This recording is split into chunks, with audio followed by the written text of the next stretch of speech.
கல்லூரி மாணவர் அண்ணாதுரை சிறந்த படிப்பலையா பேசுறவங்க எழுத்தாளர் வந்தார். இளம் வயதிலிருந்தே அவருக்கு அபரிதமான நினைவாற்றல் இருந்தது. கல்லூரி நூலகம் அண்ணாதுரைக்கு அறிவு பூங்காக பயன்படுது. பல பேச்சு போட்டியிலும் பட்டிமன்றங்களிலும் பங்கேற்ற இவர் தனது தமிழ் மற்றும் ஆங்கில புலமை மிக்க பேச்சாற்றலால் கேட்போரை காந்த போல் கவர்ந்தார். எழுத்தாளர் மிக்க இவரது முதல் கட்டுரை தமிழ் அரசு பத்திரிகையில் வெளியேற்று. சோ இவரோட முதல் கட்டுரை எதில் வெளியேற்று? தமிழ் அரசு பத்திரிகை. நோட் பண்ணா. இவரது ஆங்கில கட்டுரை போட்டியில் முதல் பரிசை பெற்றது. இவர் முதல் சிறுகதை ஆனந்த விகடனில் வெளியேற்று. அப்போ இவரோட முதல் சிறுகதை எதில் வெளியேற்று? ஆனந்த விகடனில். அது பேர் என்ன ரமேஷ்? சரி, பேர் பார்த்து வைங்க ரமேஷ், பார்த்தலாம். இவரோட முதல் சிறுகதை ஆனந்த விகடனில் வெளியேற்று. ஓகேண்ணா, சரி. அண்ணாதுரை பச்சையப்பன் கல்லூரி மாணவர் சங்க பொதுச் செயலாளரும். அண்ணாதுரை வந்து பச்சையப்பன் கல்லூரி மாணவர்ல சங்க அந்த பச்சையப்பன் கல்லூரியில மாணவர் சங்க பொதுச் செயலாளராகவும் 1931. ஏன்னா 30 தான் அவர் காலேஜுக்கு போறாரு. 30 கொக்கரக்கோவா முதல் சிறுகதை வந்து கொக்கரக்கோ. ஓகேண்ணா. நோட் எழுதுங்க தயவு செய்து எழுதுங்க. எத்தனை வாட்டி வாயில கேட்டாலும் மறந்து போயிடும். கொக்கரக்கோ 1000 ஆனந்த விகடன்ல வந்து வெளியேற்று முதல் சிறுகதை. அவரோட முதல் கட்டுரை வந்து தமிழரசு பத்திரிகையில வெளியாயிருக்கு. அது நோட் பண்ணி வச்சுங்க. ஓகேண்ணா. அது பெண்கள் சமத்துவம். எது கொக்கரக்கோவா? இல்ல அந்த கட்டுரையா? முதல் கட்டுரை வந்து பெண்கள் சமத்துவம். ஓகே, நன்றி. பெண்கள் சமத்துவம். ஓகேங்களா. முதல் கட்டுரை வந்து பெண்கள் சமத்துவம் தமிழரசு பத்திரிகையில் வெளியாகுது. முதல் இது வந்து சிறுகதை வந்து ஆனந்த விகடன்ல கொக்கரக்கோன்ற இதுல வெளியாகுது. ஓகே. அவர் வந்து பச்சையப்பன் கல்லூரி மாணவ சங்க பொது செயலாளரும். ஏன்னா 1930 தான் வந்து அவர் திருமணம் ஆயிட்டு கல்லூரி படிப்பை தொடங்குறாரு. 1930 வந்து 31 வந்து பச்சையப்பன் கல்லூரி மாணவர்கள் பொது சங்க செயலாளராகவும் கல்லூரி பொருளாதார அமைப்பின் தலைவராகும் 1933 இருந்தமையால் மாணவருடைய மிகுந்த செல்வாக்கு பெற்றார். கல்லூரிக்கு உள்ளேயும் வெளியேயும் அண்ணாதுரைக்கென ஒரு பெரிய ஆர்வலர் கூட்டமே இருந்தது. அண்ணாதுரையின் ஆற்றல், அண்ணாதுரை அறிவையும் ஆற்றலையும் செல்வாக்கும் அறிந்த ஆங்கில பேராசிரியர் வரதராஜன் அண்ணாதுரையை பொது வாழ்க்கைக்கு அறிமுகப்படுத்தினார். அப்போ அண்ணாதுரையை பொது வாழ்க்கைக்கு அறிமுகப்படுத்திய பேராசிரியர் யார் அப்படின்னு பார்த்தோம்னா ஆங்கில பேராசிரியர் வரதராஜன். ஆங்கில புலமையும் பேச்சாற்றல் மிக்க பேராசிரியர் சென்னை பிராமணர் சங்க தலைவராகவும் நீதி கட்சியின் பேச்சு புயல் ராமசாமி முதலியாரின் தேர்தல் பிரச்சார குழு பொறுப்பாளராகவும் இருந்தார். சோ ஆங்கில புலமையும் பேச்சாற்றலும் மிக்க பேராசிரியர் சென்னை பிராமணர் சங்க தலைவராகவும் நீதி கட்சியின் பேச்சு புயல் யாரு ராமசாமி முதலியாரின் தேர்தல் பிரச்சார குழு பொறுப்பாளராகவும் இருந்தார். அண்ணா வந்து இந்த ராமசாமின்னு ஒருத்தர், அவர் வந்து என்னன்னா பிராமணர் இதுல வந்து சங்க தலைவராக இருக்காரு, நீதி கட்சியோட பேச்சு புயலாகவும் இருக்காரு. சோ அப்ப அவர் இதுல வந்து பிரச்சார குழுவுல பொறுப்பாளராகவும் இருந்தார். வரதராஜனின் மண்ணடி வீடு அண்ணாதுரையின் குருகுலம் ஆயிற்று. சோ அப்போ அண்ணாதுரையோட குருகுலம் இது, வரதராஜனோட மண்ணடி வீடு. வரதராஜனும் நீதி கட்சியின் வெங்கடசாமியும் சமூக நீதி பிராமண முன்னேற்றம் அரசியல் கட்சி மூலம் சமுதாய மாற்றத்தை ஏற்படுத்துவது ஆகியவற்றுக்கு அறிமுகப்படுத்தி அண்ணாதுரை பொது வாழ்க்கையை ஈடுபட காரண கர்த்தாக்களாக இருந்தனர். யாரு? ஆல்ரெடி வரதராஜனை பார்த்துட்டோம். எக்ஸ்ட்ரா யாருக்கிற நீதி கட்சியோட வெங்கடசாமி. நீதியத்தோட வெங்கடசாமி 2 பேரும் என்ன பண்றாங்கன்னா சமூக நீதி பிராமண முன்னேற்றம் அரசியல் கட்சி மூலம் சமுதாய மாற்றத்தை ஏற்படுத்தும் சொல்லி அவருக்கு விதை போடுறாங்க. ஓகே. அதே போன்று அண்ணாதுரையின் தமிழ் பேராசிரியர் இருந்த ஆங்கில பேராசிரியர் தான் வரதராஜன். தமிழ் பேராசிரியர் யாரு? பேராசிரியர் மோசூர் கந்தசாமியும் மணி திருநாவுக்கரசும் அண்ணாவுக்கு சங்க இலக்கியத்தில் காதல் ஏற்பட காரணமாக இருந்தனர். அதாவது அண்ணாவுக்கு வந்து காதல்னா அவருக்கு கல்யாணம் ஆயிடுச்சு. அண்ணாவுக்கு வந்து சங்க இலக்கியத்து மேல ஒரு அன்பு வரத்துக்கு அதை பிடிக்கிறதுக்கு காரணமா இருந்தது யாருன்னா தமிழ் பேராசிரியர். யார் ஒரு பேரு? மோசூர் கந்தசாமியும் மணி திருநாவுக்கரசும். ஓகேங்களா. சங்க இலக்கியத்து மேல காதல் வரத்துக்கு காரணமா இருந்தாங்க. அண்ணாதுரையின் மனதில் தமிழ் தேசிய விதைகள் விதைக்கப்பட்டன. நீதி கட்சியில் அண்ணாதுரை 1934. அண்ணாதுரை பச்சையப்பன் கல்லூரியில் மாணவராக இருந்தபோது நீதி கட்சி ஆளும் கட்சியாக இருந்தது. 1934 யார் இருந்திருப்பா அப்போ? சொல்லாமே இருக்கீங்களா? கேக்குதா? ராஜனா சார். ராஜனா பார்த்தோம் 1934 பொப்பிலியார் சார். ஓகேங்களா. பொப்பிலியார் சார் பிடி ராஜன்னா வந்து பின்னாடி வந்துட்டு போயிடுவாங்க, அவ்வளவுதான். முனுசாமி இருப்பார் 1932 இருப்பா. முனுசாமி இருப்பாரு. முனுசாமி கிட்ட இருந்து பொப்பிலியார் சார் போயிடும். பொப்பிலியார் சார் தான் கடைசியில் இருப்பார். சரிங்களா. ஓகே. அண்ணாதுரையின் பேச்சாற்றல் நீதி கட்சி தலைவரின் கவனத்தை கவர்ந்தது. ஓகேண்ணா. அண்ணாதுரை பச்சைமலையில் மாணவந்த போது நீதி கட்சி ஆளும் கட்சியாக இருந்தது. அண்ணாதுரையின் பேச்சாற்றல் நீதி கட்சி தலைவர்களின் கவனத்தை இருந்தது. சென்னை மாநகராட்சி மேயராக இருந்த நீதி கட்சியை சேர்ந்த சி பாசுதேவ் அவரது ஆங்கில பேச்சை தமிழில் மொழிபெயர்க்க அண்ணாதுரை அழைத்தார். ஓகேங்களா. அப்போ சென்னை மாநகராட்சி மேயராக இருந்தவர் யாருன்னா நீதி கட்சியை சேர்ந்த சி பாசுதேவ். சென்னை மாநகராட்சி மேயராக இருந்த நீதி கட்சியை சேர்ந்த சி பாசுதேவ் ஆங்கில பேச்சை தமிழ்ல மொழிபெயர்க்கணும்னு சொல்லி அண்ணாதுரை அழைத்தார். அண்ணாதுரையின் தமிழ் மொழிபெயர்ப்பு ஆங்கில பேச்சை விட கவர்ச்சிகரமா இருந்ததை கேட்டு அதிசயித்தனர். மேயர் பாசுதேவ் நடத்தி வந்த பாலபாரதி என்ற இதழை நடத்தும் பொறுப்பு அண்ணாதுரை கொடுப்பது. அப்போ அந்த மேயர் யார்? ஒரு பேரு அவர் பேர் வந்து பாசுதேவ், ஓகேங்களா, சி பாசுதேவ். அவர் நடத்தி வந்த பாலபாரதி என்ற இதுல வந்து யாருக்கு, அண்ணாதுரைக்கு கொடுக்குறாரு. அதே போன்று காஞ்சி நாம் பார்த்திருப்போம், தம்பிக்கு இந்த இதை எழுந்தே காஞ்சி தான். மணிமொழியார் தோற்றுவித்த காஞ்சி மணிமொழியார் ஒரு தோற்றுவித்த நவயுகம் இதழுக்கும் நீதி கட்சியின் முதலமைச்சர் பொப்புளி அரசர் நடத்தினார். நான் சொன்னேன், அப்போ நீதி கட்சியோட முதலமைச்சர் யாரு? பொப்புளி அரசர் நடத்தி வந்த ஒரு இதழுக்கும் துணை ஆசிரியராக பணியாற்றினார். ஓகேங்களா, அப்போ அது சி பாசுதேவ் நடத்தி வந்த பாலபாரதி என்ற இதழுக்கும் மொழியாற்றாரு, பணி செய்யறாரு. காஞ்சி மணிமொழியார் தோற்றுவித்த நவயுகம்ன்றது காஞ்சி மணிமொழியார் தோற்றுவித்ததும் பிளஸ் வந்து நீதி கட்சியின் முதலமைச்சர் சேர்ந்த பொப்புலியார் நடத்தி வந்த ஒரு இதழுக்கும் என்ன பண்றாருன்னா, நீதி கட்சியின் இவரு அண்ணா வந்து துணை ஆசிரியராக பணியாற்றார். இவற்றின் விளைவாக அண்ணாதுரை பச்சைப்பன் கல்லூரியில் மேல் பட்ட படிப்பை முடித்த உடனே எப்போ 1934 மேல் பட்ட படிப்பை முடிக்கிறார். நீதி கட்சியில் முறைப்படி சேர்ந்தார். இதெல்லாம் அதுக்கு முன்னாடியே நடந்தது. அதற்கு அரசியல் இரட்டையர்களான சண்டே அப்சர்வர் ஆசிரியர் பி பாலசுப்ரமணியம், இதற்கு அரசியல் இரட்டையர்களான சண்டே அப்சர்வர் அப்படின்ற ஆசிரியர், அந்த இதழோட ஆசிரியர் பி பாலசுப்ரமணியனும், நீதி கட்சி பத்திரிகை ஜஸ்டிஸ் ஆசிரியர் யாரு, டிவி நாதனும் உடனடி காரணம் வந்தனர். ஆனா ஜஸ்டிஸ் வந்து ஃபர்ஸ்ட் யார் பார்த்தா, டிஎம் நாயர் இருப்பாரா, அதுக்கடுத்து அவருக்கு அடுத்து யாரு இப்ப இருக்காருன்னா டிவி நாதன் இருக்காங்க. ஸோ அப்போ அண்ணா வந்து நீதி கட்சியில சேர்த்துக்கு 2 பேர் முக்கிய காரணமா இருக்காங்க. அவங்க யார் அப்படின்னு பார்த்தோம்னா, சண்டே அப்சர்வர் நூல் அந்த இதழோட ஆசிரியர் வந்து பாலசுப்ரமணியமும், நீதி கட்சி பத்திரிகை நடத்தி வந்த ஜஸ்டிஸ் ஆசிரியர் வந்து டிவி நாதனும் உடனடி காரணம் வந்தனர். துவக்கத்தில் தொழிற்சங்க இயக்கத்தில் பதித்திருந்த அண்ணாதுரையின் கவனம் நீதி கட்சியின் பக்கம் திரும்பியது. திருப்பூர் மாநாடு 1935. அண்ணாதுரை பெரியார் சந்திப்பு எங்கன்னா நீதி கட்சி மாநாடு தான். ஓகே, அது திருப்பூர் மாநாடு தான் 1935. அண்ணாதுரை மாணவராய் இருக்கும்போது பின்னர் நீதி கட்சியில் சேர்ந்த பின்னர் பெரியார் ஈவேராவின் சுயமரியாதை இயக்க நடவடிக்கைகளை கூர்ந்து கவனித்து வந்தார். அவருக்கு பெரியாரின் மீது மரியாதையும் அவரது பகுத்தறிவு பிரச்சாரம் மீது பற்றும் இருந்தது. இருந்தாலும் நீதி கட்சியை விட்டு விலகி பெரியாரின் சுயமரியாதை இயக்கத்தில் இணையும் எண்ணம் என்ன இல்ல அவருக்கு இல்ல. இது எங்கேயோ கொஸ்டின் படிச்ச மாதிரி இருக்குது. ஓகேங்களா, பெரியார் மீது பகுத்தறிவு மீது பிரச்சாரத்தை, ஆமா இல்ல, இந்த கொஸ்டின் வந்து எங்கேயோ பார்த்த மாதிரி இருக்குது. ப்ரீவியஸ் கொஸ்டின் தான், இப்ப நடந்த எக்ஸாம்ல காத்த மாதிரி தான் இருக்கு. பெரியார் மீது மரியாதையும் அவரது பகுத்தறிவு பற்றும் இருந்தது. இருந்தாலும் நீதி கட்சியை விட்டு விலகி பெரியார் சுயமரியாதை இயக்கத்தில் அவர் இணைந்தார் இருந்துச்சு. இல்ல இணையல. ஓகேங்களா, இணையும் என்ன அவருக்கு இல்லை. அண்ணாதுரையும் பெரியாரும் நேருக்கு நேர் சந்தித்து பேசக்கூடிய வாய்ப்பு 1935 மே 20, 21 தேதிகளில் திருப்பூர் நடைபெற்ற 2 நாள் 2வது செங்குந்தர் இளைஞர் மாநாட்டில் கிடைத்தது. அப்போ 2வது இளைஞர் செங்குந்து மாநாடு எங்க நடக்குன்னா, திருப்பூர் மாவட்டத்துல மே 20, 21, 1935 கிடைக்குது. அந்த டேட்ல தான் அண்ணாதுரை பெரியாரும் நேருக்கு செஞ்சு பேசக்கூடிய வாய்ப்பு. நோட் பண்ணீங்க, எழுதிங்க. 1935 மே 20. நிறைய பேர் கையில நோட் இருக்காது, பேனா இருக்காது, எனக்கு தெரியும். ஆனா காத்தோட காத்தா தான் போகும், வேற வெளியே கிடையாது. படிக்கிறதுலாம் வேஸ்டா தான் போகும். அண்ணாதுரையும் பெரியார் நேருக்கு செஞ்சது என்னன்னா, 1935 மே 20, 21 திருப்பூர் நடைபெற்ற 2வது நாள் செங்குந்தர் 2 நாள் 2வது செங்குந்தர் இளைஞர் மாநாடு. ஓகே, இருவரும் மாநாட்டில் உரையாற்றிய பின் சந்தித்து பேசினார். பெரியாரின் பேச்சில் இருந்த நேர்மை, வாய்மை, வேகம் அண்ணாதுரை வெகுவாக்க வந்தன. அதே போன்று அண்ணாதுரையின் பேச்சில் இருந்த தெளிவு, இனிமை, கவர்ச்சி பெரியாரை அண்ணாதுரையை வசப்படுத்தது. இருப்பினும் அண்ணாதுரையால் பெரியாரை பற்றிய ஒரு முடிவுக்கு வர முடியவில்லை. பெரியாரின் முற்போக்கு கருத்துக்கள் அண்ணாதுரையை ஆக்கிரமித்த அளவுக்கு அவரது பேசும் முறை அவருக்கு நெருடலாக இருந்தது.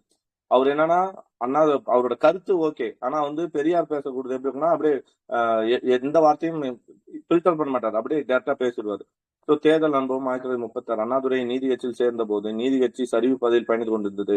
நீதி கட்சியில் சேராமல் பெரியார், ஈவேரா சுயமரியாதை இயக்கத்தை நடத்தி கொண்டிருந்தார். இந்திய தேசிய காங்கிரஸ் தேசிய இயக்கமாக இந்திய விடுதலைக்காக போராடி கொண்டிருந்தது. இதற்கிடையே 1937 நடக்கின்ற பொது தேர்தலில் காங்கிரஸ் போட்டியிடுவதற்காக தன்னை தயார் செய்து கொண்டிருந்தது. அரசியல் கட்சி மூலம் தேர்தலில் பங்கேற்று ஆட்சி அமைத்த அரசாங்கத்தால் தான் சமுதாய மாற்றத்தை ஏற்படுத்த முடியும் என்று கருதிய அண்ணாதுரை தேர்தல் அரசியலை தேர்ந்தெடுத்தார். அதற்காக வாய்ப்பை அப்போது நீதி கட்சி பிரபலங்களில் ஒருவரான குமாரராஜா முத்தையா செட்டியார், யார் அவர்? குமாரராஜா முத்தையா செட்டியார். யார் பார்த்தோம்? அவர் தான் வந்து இடஒதுக்கீடு கொடுத்தவர். ஓகேனா, இடஒதுக்கீடு அந்த இதை கோட்டா முறை கொண்டு வந்தவர். நீதி கட்சி பிரபலங்களில் ஒருவரான குமாரராஜா முத்தையா செட்டியார் அண்ணாதுரை சென்னை மாநகராட்சிக்கு பெத்து நாயகன், ஏன்னா அவர் நான் சொன்னேன் அவர் வேலை செஞ்சாங்கதான், பெத்துநாயகன்பேட்டை தொகுதியிலிருந்து போட்டியிடுவதற்கான வாய்ப்பை ஏற்படுத்தி கொடுத்தார் 1936.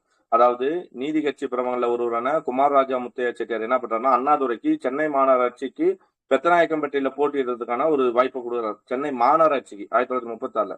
நீதி கட்சியின் சார்பாக காங்கிரஸ் வேட்பாளருக்கு எதிராக போட்டியிட்ட அண்ணாதுரை வெற்றி பெறவில்லை. நீதி கட்சியின் சார்பாக காங்கிரஸ் வேட்பாளர், காங்கிரஸை எதிர்த்து நீதி கட்சி சார்பாக போட்டியிடுறார், ஆனால் வெற்றி பெறவில்லை. பேச்சால் மற்றும் தேர்தலில் வெற்றி பெற போதாது என்ற அரசியல் உண்மையை உணர்ந்தார், ஒரு அடிப்பட்டார்.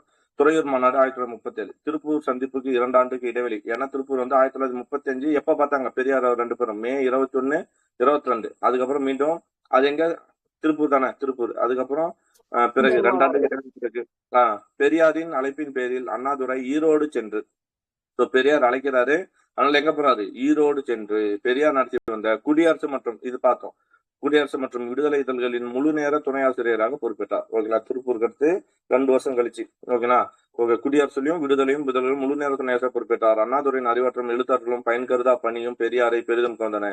எனவே அவர் துறையூர் நடத்திய சுயமரியாதை மாநாட்டுக்கு தலைமை தாங்கும் வாய்ப்பை அண்ணாதுரைக்கு அளித்தார் 1937. அப்போ 1937 நம்ம சுயமரியாதை மாநாடு ஃபர்ஸ்ட் ஒண்ணு பார்ப்போம். 1929 எங்க நடக்கும்? செங்கல்பட்டுல நடக்கும். யாரு தலைமையில தாங்குவாரு? செங்கல்பட்டு. ஞாபகம் இருக்கா? டேட்டோட டேட் பிப்ரவரி 17, 18 பாக்கலையா? பிப்ரவரி 17, 18 1929 செங்கல்பட்டு மாநாடு சவுந்தரபாண்டியன். அதுக்கப்புறம் எங்க பார்த்தா? 2வது மாநாடு எங்க நடக்கும்? ஈரோடு ஜெயகர். ஈரோடு புரியல. ஓகே, ஜெயிக்கர் தலைமையில. 3வது எங்க பார்த்தா? 1900. இது வந்து ஈரோடு 30. 3வது வந்து 1931 விருதுநகரா? மதுரை. விருதுநகர் சண்முகமா? ஆமா, அவர் வந்து மலேசியா போயிட்டு வந்து 1931 விருதுநகர் மாநாடு நடத்துவாரு. ஓகேவா? ஓகே, அது மாதிரி ஈரோட்டு அது மாதிரி எங்க துறையூர்ல ஒரு மாநாடு நடத்துறாரு. அந்த மாநாட்டு யார் தலைமை தாங்குறாருன்னா அண்ணாதுரையை தலைமை தாங்க சொல்றாரு 1937. ஓகேவா? ஓகே, அந்த வாய்ப்பு மூலமா பயன்படுத்த அண்ணாதுரை ஆற்றிய உரை மாநாட்டில் மனங்களை கொள்ளை கொண்டது. அவரது பேச்சில் இருந்த அடுக்குமொழி, கருத்தாளம், நகைச்சுவை, உணர்ச்சி ஊந்தல், நீர்வீழ்ச்சி போன்ற நடை கடுமையான கருத்துக்களை எளிமையாக்கி கொடுக்கும் பங்கு கேட்பதை மதிமை சென்று அவர் பேசும் இலக்கியமாக வந்தது. இந்திய மேடை பேச்சு வரலாற்றில் அண்ணாதுரையின் பேச்சு முதலிடத்தை வகிப்பதாக குறிப்பிட்டுள்ளார். யாரு? கே. கண்ணன். நோட் பண்ணுங்க. எழுதிங்க. இந்திய மேடை பேச்சில் வரலாற்றில் எழுதுறவங்க எழுதுங்க. இந்திய மேடை பேச்சு வரலாற்றில் அண்ணாதுரையின் பேச்சு முதலிடத்தை வகிப்பதாக. இந்திய மேடை பேச்சில் வரலாற்றில் அண்ணாதுரையோட பேச்சு தான் முதலிடத்தை வகிக்குன்னு சொன்னது யாருன்னா கே. கண்ணன். ஓகேங்களா, கே. கண்ணன். இதுவே பெரியாரை பொறாமைப்பட வைத்த பேச்சுமாகும். பெரியாரை பொறாமைப்பட பேச்சாகும். அண்ணாதுரையின் திருப்பூர் பேச்சும் ஆல்ரெடி 1935 மே 21 திருப்பூர் பேச்சும் துறையூர் பேச்சு 1937 தமிழ்நாட்டு மக்களிடையே அவர் செல்வாக்கு பெருக பெரிதும் காரணமாக இருந்தன. பெரியாரின் பேச்சுக்கும் அண்ணாவின் சொற்பொழிவுக்கும் அடிப்படை வேறுபாடு இருந்தது. அது ஒன்று தர்க்க ரீதியானது, மற்றொன்று அறிவார்ந்த நயமும் நெளிவும் மிக்கது. முதலாவது சாட்டை அடி போன்றது, இரண்டாவது அதாவது என்ன சொல்றேன்னா பெரியார் பேசினா எப்படி இருக்குன்னா தர்க்க ரீதியா இருக்கும். தர்க்கம்னா என்னது? தத்துவம், அதாவது ரியல் தான். கடவுளை கும்பிட்டா உனக்கு என்னடா வரப்போகுது, கடவுளை உன்னை காப்பாத்து போறாருன்னு சொல்லி தர்க்க ரீதியா கேட்பாரு, யோசிக்கிற மாதிரி. பெரியார் அண்ணா என்ன சொல்றாரு? அறிவார்ந்த நயம். ஓகேங்களா, அறிவார்ந்த நயம், அறிவுபூர்வமா கேட்கிறாரு அண்ணா. அதே மாதிரி பெரியாரோட பேச்சு வந்து சாட்டை அடி மாதிரி தான் இருக்கும், அப்படியே ஓப்பனா கேட்பாரு. ஓகேங்களா, சாட்டை அடி போன்றது. அண்ணாவின் பேச்சு வந்து என்னன்னா யாழிசை கொண்டது. யாழிசைனா கேட்க இனிமையா இருக்கும். அப்படியே இந்த கருத்துல கூட எப்படி சொல்லுவாருன்னா எப்படி சொல்லணுமோ அப்படி சொல்லுவார். அதான் சொல்ற இந்திய எதிர்ப்பு போராட்டம் 1937 to 39. 1932 சென்னை ராஜதானியின் முதலமைச்சர் ராஜாஜி இந்திய கட்டாயம் படம் மேல் குடுவையில் கிடந்த இந்திய அற்புதத்தை வெளியிட்டார். பெரியார் காங்கிரஸில் இருந்தபோது இந்தியாவின் பொதுமொழியை தீவிரமாக ஏற்று வந்தார். ராஜாஜியின் இந்தி கொள்கையை அந்த எதிர்ப்பு தீப்பொறியில் காட்டுத்தையே பரவ வச்சு பார்த்தோம். இந்திய எதிர்ப்பு போரில் பெரியாரும் அண்ணாதுரையும் பங்கேற்றினாங்க. பெரியாருக்கு 1 ஆண்டு சிறை தண்டனையும் அண்ணாதுரைக்கு 4 மாத சிறை தண்டனையும் விதிக்கப்பட்டது. நோட் பண்ணுங்க, பெரியாருக்கு எவ்வளவு? 1 ஆண்டு சிறை தண்டனை. 1938 கைது பண்ணி உள்ள வச்சிருவாங்களா? அதே மாதிரி அண்ணாதுரைக்கு 4 மாதம் சிறை தண்டனை. இதுதான் அண்ணாதுரையின் முதல் சிறைவாசம். இதுதான் 1938. ஓகேங்களா, 4 மாசம். அண்ணாதுரையும் பெரியாரும் ஒரே சிறையில் ஒரே தளத்தில் அடைக்கப்பட்டனர். இச்சிறைவாசம் இருவருக்கும் இடையான தொடர்பையும் பாச பிணைப்பையும் பலப்படுத்தியது. ஓகே, பெரியாருடன் பயணம் 1941. 1941 ஆண்டு பெரியார் ஹரித்துவார யாத்திரை, ஹரித்துவார் அந்த இது சொல்லும் இல்லையா, ஹரித்துவார் யாத்திரைன்னு சொல்லிட்டு புனித தலம், ஹரித்துவார் யாத்திரை மேற்கொண்ட போது அண்ணாதுரையும் உடன் அழைத்து சென்றார். அந்நகரில் இருவரும் 10 நாட்கள் தங்கியிருந்தனர். அப்போது அங்கிருந்த சாதுக்கள், சாமியார்கள், சோம்பேறிகள் பற்றி இருவரும் நேரில் அறிந்து கொண்டனர். தாடி பெரியாரையும் அவருடன் இருந்த அண்ணாதுரையும் மதிப்பிற்குரிய சாமியார், சீடர் என்று எண்ணி அறித்தார். தாடி பெரியார் எப்போ பெரியார் வந்து தாடி வளர்க்க ஆரம்பிச்சாரு? யாருக்கா இருக்கா? 1930 மலேசியா போவாரு. அந்த பயணத்தின் போது தாடி வளர்க்க ஆரம்பிச்சிருக்காரு. 30. ஓகேங்களா, வெரி குட். அண்ணாதுரை மதிப்பிற்குரிய சாமியார் தாடி பெரியாரையும் அவருடன் இந்த அண்ணாதுரையும் மதிப்பிற்குரிய சாமியார், அவர் வந்து சாமியார், சீடர் என்று எண்ணி ஹரித்துவார் மக்கள் அவர்களுக்கு மிகுந்த மரியாதை செலுத்தினாராம். பெரியாரை பார்த்து என்ன பண்ற? தாடி வச்சுக்கிறாரு, சாமியாருக்கு இல்ல தாடி இவருக்கு இருக்குன்னு சொல்லி இவர் சாமியாரும் அண்ணாதுரை சீடர் நினைச்சு என்ன பண்ற? மரியாதை செலுத்தினாராம். பெரியாரை பற்றி அறிந்த சிரத்தானந்தா கல்லூரி நிர்வாகத்தினர் அவரை கல்லூரியில் உரையாற்ற ஒரு முறை அளித்தார். யாரு? சிரத்தானந்தா கல்லூரி. ஓகேங்களா, பெரியாரை பற்றி அறிந்த சிரத்தானந்தா கல்லூரி நிறுவத்தினர் அவரை கல்லூரியில் உரையாற்ற ஒரு முறை அளித்தனர். அந்த அழைப்பை ஏற்று அக்கல்லூரி மாணவர்களுடைய உரையாற்றியார் பெரியார். அவரது உரையை ஆங்கிலத்தில் அழகாக மொழிபெயர்த்தார் அண்ணாதுரை. பெரியாரின் ராமாயண பேச்சு மாணவர்களிடையே மிகுந்த வரவேற்பை பெற்றது. அதே போன்று அண்ணாதுரையின் ஆங்கில மொழிபெயர்ப்பும் கேட்டோரை வெகுவாக வந்தது. அதை அடுத்து பெரியார் லக்னோ பல்கலைக்கழகத்துக்கு சென்ற போது கூட்டமைப்பாளர் அண்ணாதுரையும் உரையாற்ற வேண்டும் என்று கேட்டுக்கொண்டனர். ஆனால் அதற்கு பெரியார் சம்மதிக்கவில்லை. அண்ணாதுரை பேச்சை மொழிபெயர்க்க வந்தாரே என்று பேச வரவில்லை என்று கூறிவிட்டாராம். அண்ணாதுரை பேசவில்லை. இந்நிகழ்ச்சி அண்ணாதுரை பெரியாரை புரிந்து கொள்வதற்கான வாய்ப்பாக அமைந்தது. சோ அப்போ அண்ணாவுக்கு பெரியாரை பத்தி கொஞ்சம் புரிஞ்சிச்சு. ஹரித்துவார் யாத்திரை அண்ணாதுரையின் அறிவு பயணத்தில் முக்கிய மறக்க முடியாத அனுபவ மைல்கல் ஆயிடுச்சு. ஓகே. தனித்தரத்தில் அண்ணாதுரை 1942.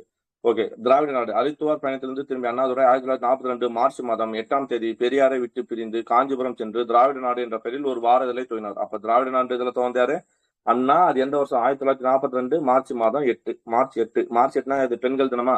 சர்வதேச பெண்கள் தினம். ஓகே. அப்ப 1942 மார்ச் 8ல பெரியாரை விட்டு பிரிந்து திராவிட நாடு என்ற பெயரில் ஒரு வார இதழை துவங்கினார். விரைவிலேயே பத்திரிகை வாசலை காந்தம் போல் கவர்ந்தது. அதன் வாசகர் வட்டம் விரிவடைந்தது. எதிர்ப்பு அதிகமாயிற்று. குடத்துக்குள்ளே இந்த விளக்கு வெளியே வந்து அறிவு ஒளி வீசியது. சௌமியன், பரதன், ஒற்றன், சம்மட்டி, நக்கீரன், சமதர்மன், வீனஸ், வீரன் போன்ற பல புனைப்பெயர்களில் அண்ணாதுரை கட்டுரைகளையும் கதைகளையும் விமர்சனங்களையும் ஓரங்க நாடுகளையும் எழுதினார். என்னென்ன பேரு? சௌமியன் எழுதிக்கலாம். சௌமியன், பரதன், ஒற்றன், சம்மட்டி, நக்கீரன், சமதர்மன், வீனஸ், வீரன். ஓகே. ஓரங்க நாடுகளும் எழுதினார். ஒவ்வொரு வாரமும் திராவிட நாடு மிகுந்த ஆவலோடு எதிர்பார்க்கப்பட்டது. ஓகேவா? அண்ணாதுரையின் கருத்துக்களும் கட்டுரைகளும் பிற படைப்புகளும் தமிழ்நாட்டில் பெரும் பரபரப்பை ஏற்படுத்தின.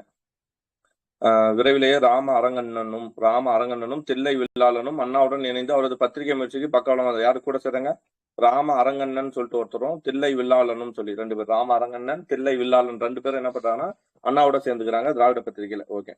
திராவிட நாட்டின் தேவை பல மடங்கு அதிகரித்ததால் அப்பத்திரிகையின ஒரு அச்சகம் தேவைப்பட்டது. அதற்காக பண தேவை பூர்த்தி போறப்போ திராவிட நாட்டு அந்த பேப்பருக்காக ஒரு இது தேவைப்படுது. பத்திரிகைக்காக அச்சகம் தேவைப்படுது. அதுக்கு என்னன்னா பண தேவை பூர்த்தி செய்வதற்காக எழுதப்பட்ட நாடகங்களே சந்திரோதயம். பார்த்திருக்கோமா? தமிழ் புக்ல நிறைய டெஸ்ட் இந்த கொஸ்டின் கேட்டிருக்கோம். சந்திரோதயம், ஓர் இரவு, சந்திரோதயம் சொன்னல கொஸ்டின் பார்த்தோமா? ஞாபகம் இருக்கா? 3 அண்ணாதுரை 3 வேடங்களில் நடித்து 3 கதாபாத்திரத்தில் நடித்து அந்த கதை என்னன்னா இதுதான் சந்திரோதயம். ஓகேங்களா? ரூபாவதி, கலாவதி என்று போன்ற பெண் வேடம் நடித்தவர் யாருன்னு பார்த்தோம்னா பரிதிமார்கள் என்னது. அது மாதிரி இவர் சந்திரோதயம் 3 கதா எதுவும் போட்டிருப்பாரு. ஓர் இரவு, வேலைக்காரி. ஓகேங்களா? ஒரு இரவு, வேலைக்காரி, சமுதாயத்தில் நடக்கூடிய ஏற்றத்தலை பத்தி சொல்லுவோம். சிவாஜி கண்ட இந்து ராஜ்யம் பார்த்திருப்போம். சிவாஜி கண்ட இந்து ராஜ்யம். நீதி தேவன் மயக்கம். ஓகேங்களா? நீதி தேவன் மயக்கம். காதல் ஜோதி, பாவையின் பயணம்லாம் இவர் தான். நோட் பண்ணுங்க. பாவையின் பயணம். குமஸ்தாவின் பெண், அடிக்கடி கேட்கக்கூடிய கொஸ்டின். குமஸ்தாவின் பெண், கொலைகாரியின் குறிப்புகள் ஆகியவை. இதெல்லாம் யாருன்னா அண்ணாவோட நாடகம். சந்திரோதயம், ஒரு இரவு, வேலைக்காரி, சிவாஜி கண்ட இந்து சாரஜியம், நீதிதேவன் மயக்கம், காதல் ஜோதி, பாவையின் பயணம், குமஸ்தாவின் பெண், கொலைகாரியின் குறிப்புகள். அண்ணா துறையின் படைப்புகள் அச்சக விரிவாக்கத்துக்கான தொகையை ஈட்டி கொடுத்ததோடு பிரச்சார இலக்கியத்தில் பெரும் புரட்சி ஏற்பட்டது. இவை படித்தவர் படிக்காத என்ற வேறுபாட்டை கடந்து அனைவரது குறிப்பாக மாணவர்களின் உள்ளங்களையும் கொள்ளை கொண்டன. ஆட்சியாளர்கள் மட்டும் அதிர்ச்சி அடைந்தாலும் அண்ணாதுரையின் புதிய புரட்சிகரமான படைப்புகளை கூர்ந்து கவனித்து வந்த கல்கி கிருஷ்ணமூர்த்தி யார் அவரு? அதமலை அவரை ஜெர்மனி நாடக மேதை இப்சனோடு ஒப்பிட்டிருந்தார். ஆமா, தென்னாட்டின் சொன்னார் இல்லையா? அவரு இன்னொன்னு சொல்லிக்கிறார் பாருங்க. ஜெர்மனி நாடக மேதை யாருன்னா இப்சனோடு என்ன பண்ணிருக்காருன்னா அண்ணாவை ஒப்பிட்டு எழுதியுள்ளார். ஓகேங்களா? ஜெர்மனியோட நாடக மேதை யாரு? இப்சனோடு ஒப்பிட்டு எழுதுகிறார். பாரதிதாசன் அண்ணாதுரைக்கு அறிஞர் பட்டம். நோட் பண்ணுங்க. யாரு? பாரதிதாசன் அறிஞருக்கு என்ன விட்டுருக்காரு? பாரதிதாசன் அண்ணாதுரைக்கு அறிஞர் பட்டத்தை சூட்டினார். அதிலிருந்து அவர் அறிஞர் அண்ணாதுரை என்று அறியப்பட்டார். அண்ணாவின் எழுத்தும் கருத்தும் படித்தவருடைய இலக்கிய சுவையும் பாமரடைய எழுச்சியும் ஏற்படுத்தின. கடவுள் மறுப்பு இயக்கம் 1944. 1940களில் பெரியார் கடவுள் மறுப்பு இயக்கத்தை தீவிரப்படுத்தினார். பெரியார் ஒரு நாத்திகவாதி, அண்ணாதுரை அறிவுவாதி. எனவே அண்ணாதுரை கடவுள் இருக்கிறாரா இல்லை என்ற சர்ச்சையில் கலந்து கொள்ளாமல் புராணங்களிலும் இதிகாசம் காணப்படும் நம்ப முடியாத நிகழ்ச்சியிலும் முரண்பாடுகளையும் ஆபாசங்களையும் அம்பலத்துக்கு கொண்டு வந்தார். ராமாயணம் ஒரு ஆபாச காவியம் என்பதை எடுத்துக்காட்டுகளுடன் எடுத்துரைத்தார். பெரிய புராணத்தில் காணப்படும் முரண்பாடுகளை கோடிட்டு காட்டினார். யாரு? அண்ணா. இதெல்லாம் சமய இலக்கியங்களில் காணப்படும் ஆரியர் திராவிடர் வேறுபாடுகளை உதாரணங்கள் விளக்கினார். சுருங்க கூறின் அண்ணாதுரை வாய்ஸ் பிரேக் ஆகுதா? வாய்ஸ் பிரேக் ஆகுதா? இல்ல சார், நெட் கொஞ்சம் உங்களுக்கு ஏதாவது ப்ராப்ளம் இருக்கலாம் பார்க்கலாம். ஓகேங்களா? சமய இலக்கியங்களில் காணப்படும் ஆரியர் திராவிட வேறுபாடுகளை உதாரணத்துடன் விளக்கினார். சுருங்க கூறின் அண்ணாதுரை பெரியார் சென்ற பிறர் மனதை புண்படுத்தும் நாத்திக பாதையில் செல்லாமல் தமிழ்நாட்டு மக்களை மூட நம்பிக்கைகளின் இரும்பு பிடியிலிருந்து விடுவிக்கும் அறிவு பாதையில் பெற்றார். அதாவது என்ன பண்றாருன்னா இலக்கியத்தில் இருக்கிறத எடுத்து உரைக்கிறார். ஓவராலா நாத்திகத்தை பார்க்காம ராமாயணத்தில் இப்படிலாம் இருக்கு, தவறாக இருக்கு, சங்க இலக்கியத்துல இப்படி, சமய இலக்கியங்கள்ல தவறா இருக்கு அப்படின்னு சொல்லி இதை எடுத்துரைக்கிறார். ஸோ வேறு விதமாக கூறுவதாயின் அண்ணாதுரை பெரியாரின் பகுத்தறிவு குறிக்கோளை ஏற்றுக்கொண்டார். ஆனால் அந்த இலக்கை அடைவதற்கான வழியை ஏற்றுக்கொள்ளவில்லை. சரிங்களா? அப்போ காந்தியடிகளை போன்று முடிவும் அதை அடைவதற்கான மார்க்கமும் தூய்மையாக இருக்க வேண்டும் என்று கருத்தான். ஓகேங்களா? காந்தியடிகளை போன்ற முடிவும் அதை அடையும் மார்க்கமும் தூய்மையாக என்றாரு அண்ணாதுரை. பிறர் மனதை புண்படுத்தாமல் தன் கருத்துக்களை தெரிவிப்பதில் குறியா இருந்தார். ஆனா பெரியார் என்ன பண்ணுவாரு? அப்படியே பேசுவார். சரிங்களா? திருச்சி மாநாடு 1943. அண்ணாதுரை ஈரோட்டிலிருந்து காஞ்சிபுரம் வந்து, ஈரோட்டில இருந்து எங்க வர்றாரு? காஞ்சிபுரம் வந்து திராவிட நாடு பத்திரிகை நடத்தி கொண்டிருந்த போதும் அவருக்கு பெரியாருக்கும் இடையே உள்ள தொடர்பு நீடித்தது. அதற்கு காரணம் பெரியார் நீதி கட்சியின் தலைவராகவும் அண்ணாதுரை அதன் பொதுச் செயலாளராகவும் இருந்ததே ஆகும். ஓகேங்களா? நீதி கட்சியோட தலைவர் பெரியார், அண்ணாதுரை அதன் பொதுச் செயலர். 1943 ஏப்ரல் 25 திருச்சியில் கூட்டப்பட்ட 14வது நீதி கட்சி மாநாட்டிற்கு அண்ணாதுரை தலைமை தாங்கும் வாய்ப்பை கொடுத்தார். ஓகேங்களா? பெரியார் என்ன பண்றாரு? யார் தலைமை தாங்குறாரு? ஆல்ரெடி என்ன மாநாடு பார்த்தோம்?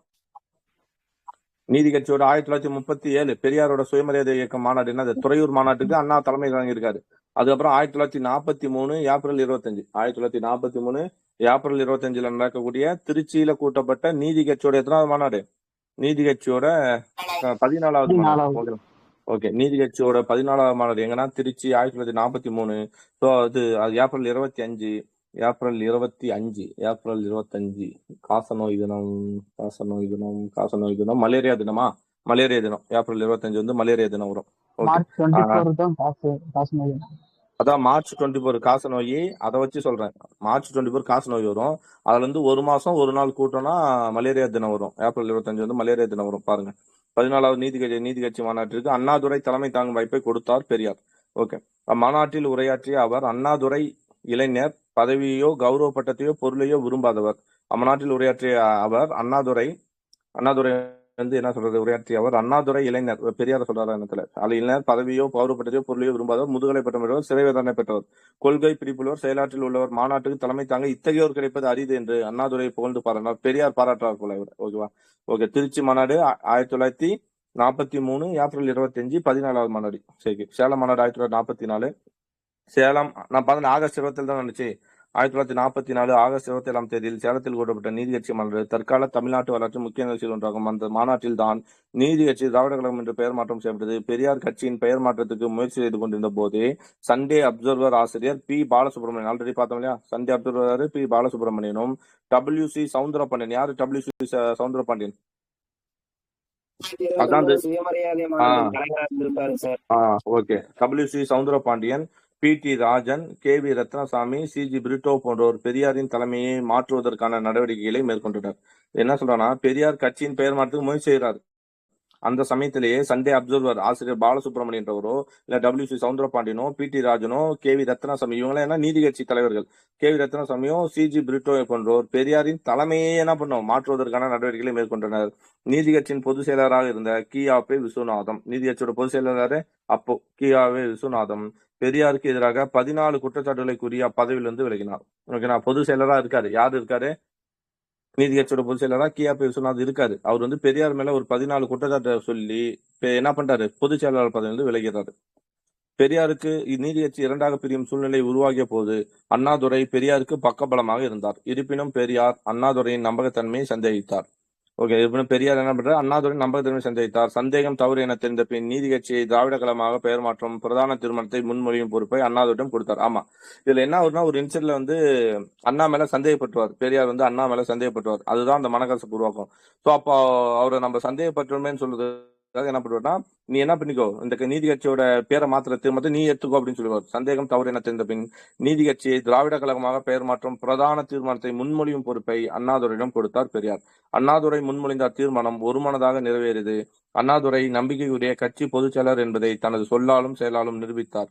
காங்கிரஸ் தலைவராக இருந்த டாக்டர் வரதராஜுலு நாயுடு அண்ணாதுரை நீதி கட்சியின் மூளை என்று வணித்தார். ஓகேங்களா? அப்போ நான் பார்த்தேன், அப்போ காங்கிரஸ் வந்து இருந்திருக்கும் இல்லையா? காங்கிரஸோட இதா இருந்தவர், பொதுச் செயலரா இருந்தவர் யாரு அப்படின்னா இவரு யாரு? வரதராஜுலு. நம்ம படிப்போம் இல்லையா? ஓகே, சோ அப்போ வரதராஜுலு என்ன பண்றாரு? காங்கிரஸ் தலைவராக இருந்த 1924 சம்திங்ல வருது. ஓகே, காங்கிரஸ் தலைவராக இருந்த இது எப்போ நடக்குது? 1944 அந்த சமயத்துல வந்து வரதராஜுலு தான் தலைவராக இருந்துக்கிறார். காங்கிரஸ் தலைவராக இருந்த டாக்டர் வரதராஜுலு நாயுடு அண்ணாதுரை நீதி கட்சியின் மூளை என்று வர்ணித்தார். ஓகேங்களா? யாரு? வரதராஜுலு நாயுடு. சேலம் மாநாட்டில் பெரியாரின் பெயருக்கும், சரி இங்க ஒரு கேள்வி கேட்கட்டுங்களா? வரதராஜுலு நாயுடு வந்து ஒரு கேஸ்ல வந்து என்ன பண்ணிடுவாங்கன்னா தேச துரோக வழக்குல கைது செஞ்சுட்டு போயிடுவாங்க. அப்போ வரதராஜுலுக்கு வந்து எதிராக வாதாடி அவரை மீட்டவர் யாரு? Sir Rajaji. Very good, Rajaji. ஓகேங்களா, ஒருத்தர் தான் சொல்றாரு ராஜாஜி. வரதராஜுலுக்கு எதிராக இது பண்ணது யாருன்னா ராஜாஜி. நோட் பண்ணி வச்சுங்க, சரிங்களா? ஓகே. அண்ணாதுரை நீதியரசர் மூலம் எந்த வந்து என்ன ரமேஷ்?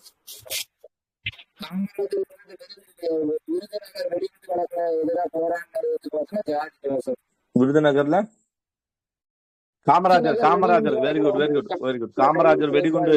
ஆமா, காமராஜரோட அப்பா அம்மா மாதிரி வளர்ப்பு தந்தை தாயாவோ இருந்தவங்க ஜார்ஜ் ஜோசப்பும் அவங்க ஒய்ஃப் ஏதோ ஒரு பேர், ஒரு நல்ல பேரு. அவங்க ரெண்டு பேரும் வந்து காமராஜரோட வளர்ப்பு தந்தை தாய் மாதிரி இருந்தாங்க. காமராஜர் வந்து வெடிகுண்டு இதுல வந்து என்ன பண்ணுவாங்கன்னா காமராஜர் கைது செஞ்சிருவாங்க, விருதுநகர் வெடிகுண்டு இதுல. அதுக்கு வந்து காமராஜருக்கு வாதாடினவர் வந்து ஜார்ஜ் ஜோசப். அது மாதிரி டாக்டர் வரதராஜு நாயுடுக்கு வாதாடினவர் யாரு அப்படின்னு பார்த்தோம்னா இவரு ராஜாஜி. ஓகே. சேலம் மாநாட்டில் பெரியாரின் பெயருக்கும் பெருமைக்கும் புகழுக்கும் எந்த விதத்திலும் பங்கம் ஏற்படாமல் காலத்தை உதவியார் அண்ணாதுரை தான் உதவி இருக்காரு சேலம் மாநாட்டுல. எனினும் பெரியார் அவரை சந்தேகித்து அவரது இதயத்தில் குத்திய முள்ளாக இருந்தது. ஓகே, அப்படி இருந்தும் பெரியார் வந்து அண்ணாவை சந்தேகிச்சாரு இல்லையா, நீயும் விட்டுட்டு போயிடுவா அப்படின்னு சொல்லிட்டு, அது வந்து அவருக்கு முள்ளாவே இருந்தது.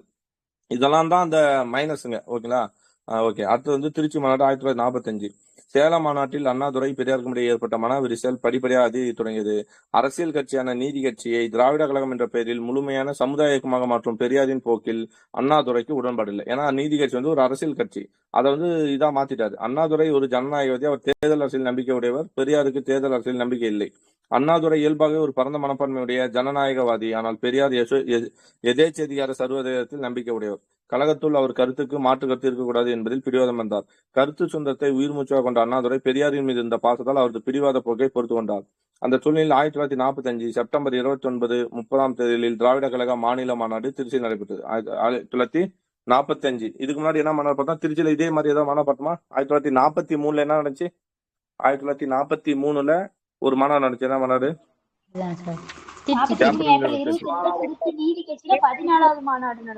Very good. 1943 ஏப்ரல் 25 திருச்சியில வந்து 14வது மாநாடு, நீதியரசோட 14ஆம் மாநாட்டுக்கு அண்ணா தலைமை தாங்கினாரு. அப்புறம் 44 வந்து சேலம் மாநாடு, 45 வந்து செப்டம்பர் 29, 30ல மீண்டும் திராவிட கழக மாநில மாநாடு. திராவிட கழகம் ஆரம்பிச்சு திருச்சியில் ஆரம்பிக்கிறாங்க. ஓகேங்களா? இதுலதான் நம்ம இது பார்ப்போம். திருச்சியில் தானே என்ன ஆச்சு, இந்த கருப்பு சட்டைப்படை கீழே வந்து. Very good very good. மாநில மாநாடு திருச்சியில் நடைபெற்றது. அந்த மாநாட்டில் திராவிட கழகத்தார் அனைவரும் கருப்பு சட்டை அணிய வேண்டும் என்ற தீர்மானத்தை கொண்டு வர முடிவு செய்தார் பெரியார். ஆனால் அண்ணாதுரை கழக தொண்டர்கள் வேண்டுமானாலும் கருப்பு சட்டை சீருடையாக அணியட்டும், பிறரை அணியுமாறு கட்டாயப்படுத்த வேண்டாம் என்று கூறினார். எனினும் கருப்பு சட்டை தீர்மானம் நிறைவேற்றப்பட்டது. இது பற்றி அண்ணாதுரையின் மன ஓட்டத்தை ராஜபாட் ரங்கதுரை, மரத்துண்டு, இரும்பாரம் போன்ற உருவக கதைகள் மூலம் வெளிப்படுத்தினார். சோ அதாவது அண்ணாதுரை என்ன சொல்றார், பெரியார் என்ன சொல்றா, ஒட்டுமொத்த எல்லாருமே என்ன பண்றாரு, கருப்பு துணி போடுறாரு. ஆனா வந்து அண்ணாதுரை என்ன சொல்றா, வேணாம், தொண்டர்களை மட்டும் போட சொல்லலாம், எல்லார்கிட்டையும் போட முடியாது அப்படின்னு சொல்ல வர்றாரு. சோ இதுல வந்து அண்ணாதுரையின் மன ஓட்டத்தை ராஜபாட் ரங்கதுரை, ஓகேங்களா, ராஜபாட் ரங்கதுரையும் மரத்துண்டு இரும்பாரம் போன்ற உருவக கதைகள், இதெல்லாம் உருவக கதை, அதுல வந்து இவர் எப்படி மாட்டிட்டு சிக்கி இருக்காரு அப்படின்னு சொல்லி வெளிப்படுத்துறாங்க. ராஜபாட் ரங்கதுரை மரத்துண்டு இரும்பாரம் போன்ற உருவகதை மூலம் வெளிப்படுத்தினார். ராஜபாட் ரங்கதுரைன்றவர் மரத்துண்டு இரும்பாரம் போன்ற உருவகதை மூலம் வெளிப்படுத்துகிறார் அவரோட இத மைண்ட் செட்டை. அது பேர் என்ன, ராஜபாட் ரங்கதுரை எழுதி வச்சுங்க. அவர் எழுதிய நூலை வந்து நாடகம் வந்து மரத்துண்டு இரும்பாரம், இல்ல அண்ணா வந்து உருவகப்படுத்தி பண்ணிருக்காங்க. இந்திய போராட்டம் 46. இந்திய விடுதலை அடைவதற்கு முன்பு சென்னை ராஜதானியின் முதலமைச்சர் இருந்த டி பிரகாசத்தின் ஆட்சி காலத்தில் 1946-47 மீண்டும் இந்திய கட்டாயப்படுவதற்கான முயற்சி மேற்கொள்ளப்பட்டது. மீண்டும் பெரியார் இந்தி திணிப்புக்கு எதிராக போராட்டத்தை துவங்கினார். திராவிடர் கழகத்தின் சார்பாக நடத்தப்பட்ட இந்திய எதிர்ப்பு போராட்டத்துக்கு அண்ணாதுரை போராட்ட தளபதியாக தேர்ந்தெடுக்கப்பட்டார். அண்ணாதுரையின் தலைமையில் நடைபெற்ற போராட்டத்தில் பலர் கைது செய்யப்பட்டனர். சிலர் இடங்களில் போலீஸ் தடியடி நடத்தப்பட்டது. பாரதிதாசனுக்கு பரிசா 1946. திராவிட இயக்கத்தால் பற்று கொண்டோர் பலர். அவர்களுள் முன்னணியில் இருந்தவர்கள் ஒருவர் பாரதிதாசன். அவர் பார்த்து வந்த ஆசிரியர் தொழிலை விட்டு வந்து திராவிட இயக்கத்தில் சேர்ந்து ஏழையானவர். இவரது இயக்க பாடல் ஒலிக்காத மேடை இல்லை என்ற அளவுக்கு இவரது தன்மான தமிழ் பாடல் இருந்தன. அண்ணாதுரையின் ஒரு இரவு நாடகத்தின் 25வது காட்சி, ஆமா நோட் பண்ணீங்க இது, அண்ணாதுரையின் ஒரு இரவு நாடகத்தின் 25வது காட்சி நடந்தது. ஒரு இரவுன்ற அண்ணாதுரை நாடகம் இல்லையா, அதுல 25வது காட்சிக்கு தலைமை தாங்கிய பாரதிதாசன் அண்ணாதுரைக்கு அறிஞர் பட்டம் வழங்கினார். சோ புரிதலா, அறிஞர் பட்டம் எப்போ வழங்கினார் புரிதலா, ஓர் இரவுன்ற அந்த நாடகத்தோட 25வது காட்சிக்கு தலைமை தாங்கிய பாரதிதாசன் தான் என்ன பண்றாரு, அண்ணாதுரைக்கு அறிஞர் பட்டம் வழங்கியதாக குறிப்பிட்டுள்ளார் ராணி மைந்தன். ஓகேங்களா, ராணி மைந்தன்றவர் அந்த மாதிரி குறிப்பிட்டிருக்காரு. நோட் பண்ணி வச்சுங்க. பாரதிக்கு இந்த கதி அவரது சீடருக்கும் ஏற்பட்டு விடக்கூடாது என்று எண்ணி அவரது நண்பர்களில் சிலர் பாரதிதாசனுக்கு நிதி சேர்த்து உதவ முன் வந்தனர். குறிப்பாக நாமக்கல் செல்லப்ப ரெட்டியார் இதற்கான முயற்சியை மேற்கொண்டார். அதாவது பாரதி எப்படி வறுமையில இறந்தாரோ அது போல பாரதிதாசனுக்கு வந்து பாரதிதாசனுக்கு நிதி தட்டுறாரு நாமக்கல் செல்லப்ப ரெட்டியார். பெரியார் இதில் உடன்படவில்லை. ஆனால் பெரியாருக்கு அதில் உடன்படவில்லை. எனினும் 46 ஜூலை 28ஆம் தேதி பச்சையப்பன் கல்லூரி மைதானத்தில் கவிஞர் பாரதிதாசனுக்கு நிதி வழங்கப்பட்ட விழாவில் அண்ணாதுரை பங்கேற்று பாராட்டினார். ஓகே, என்ன சொல்றேன்னா, இப்போ 1946 ஜூலை 28ல வந்து என்ன பண்றாங்க, 1946 ஜூலை 28ல ஜூலை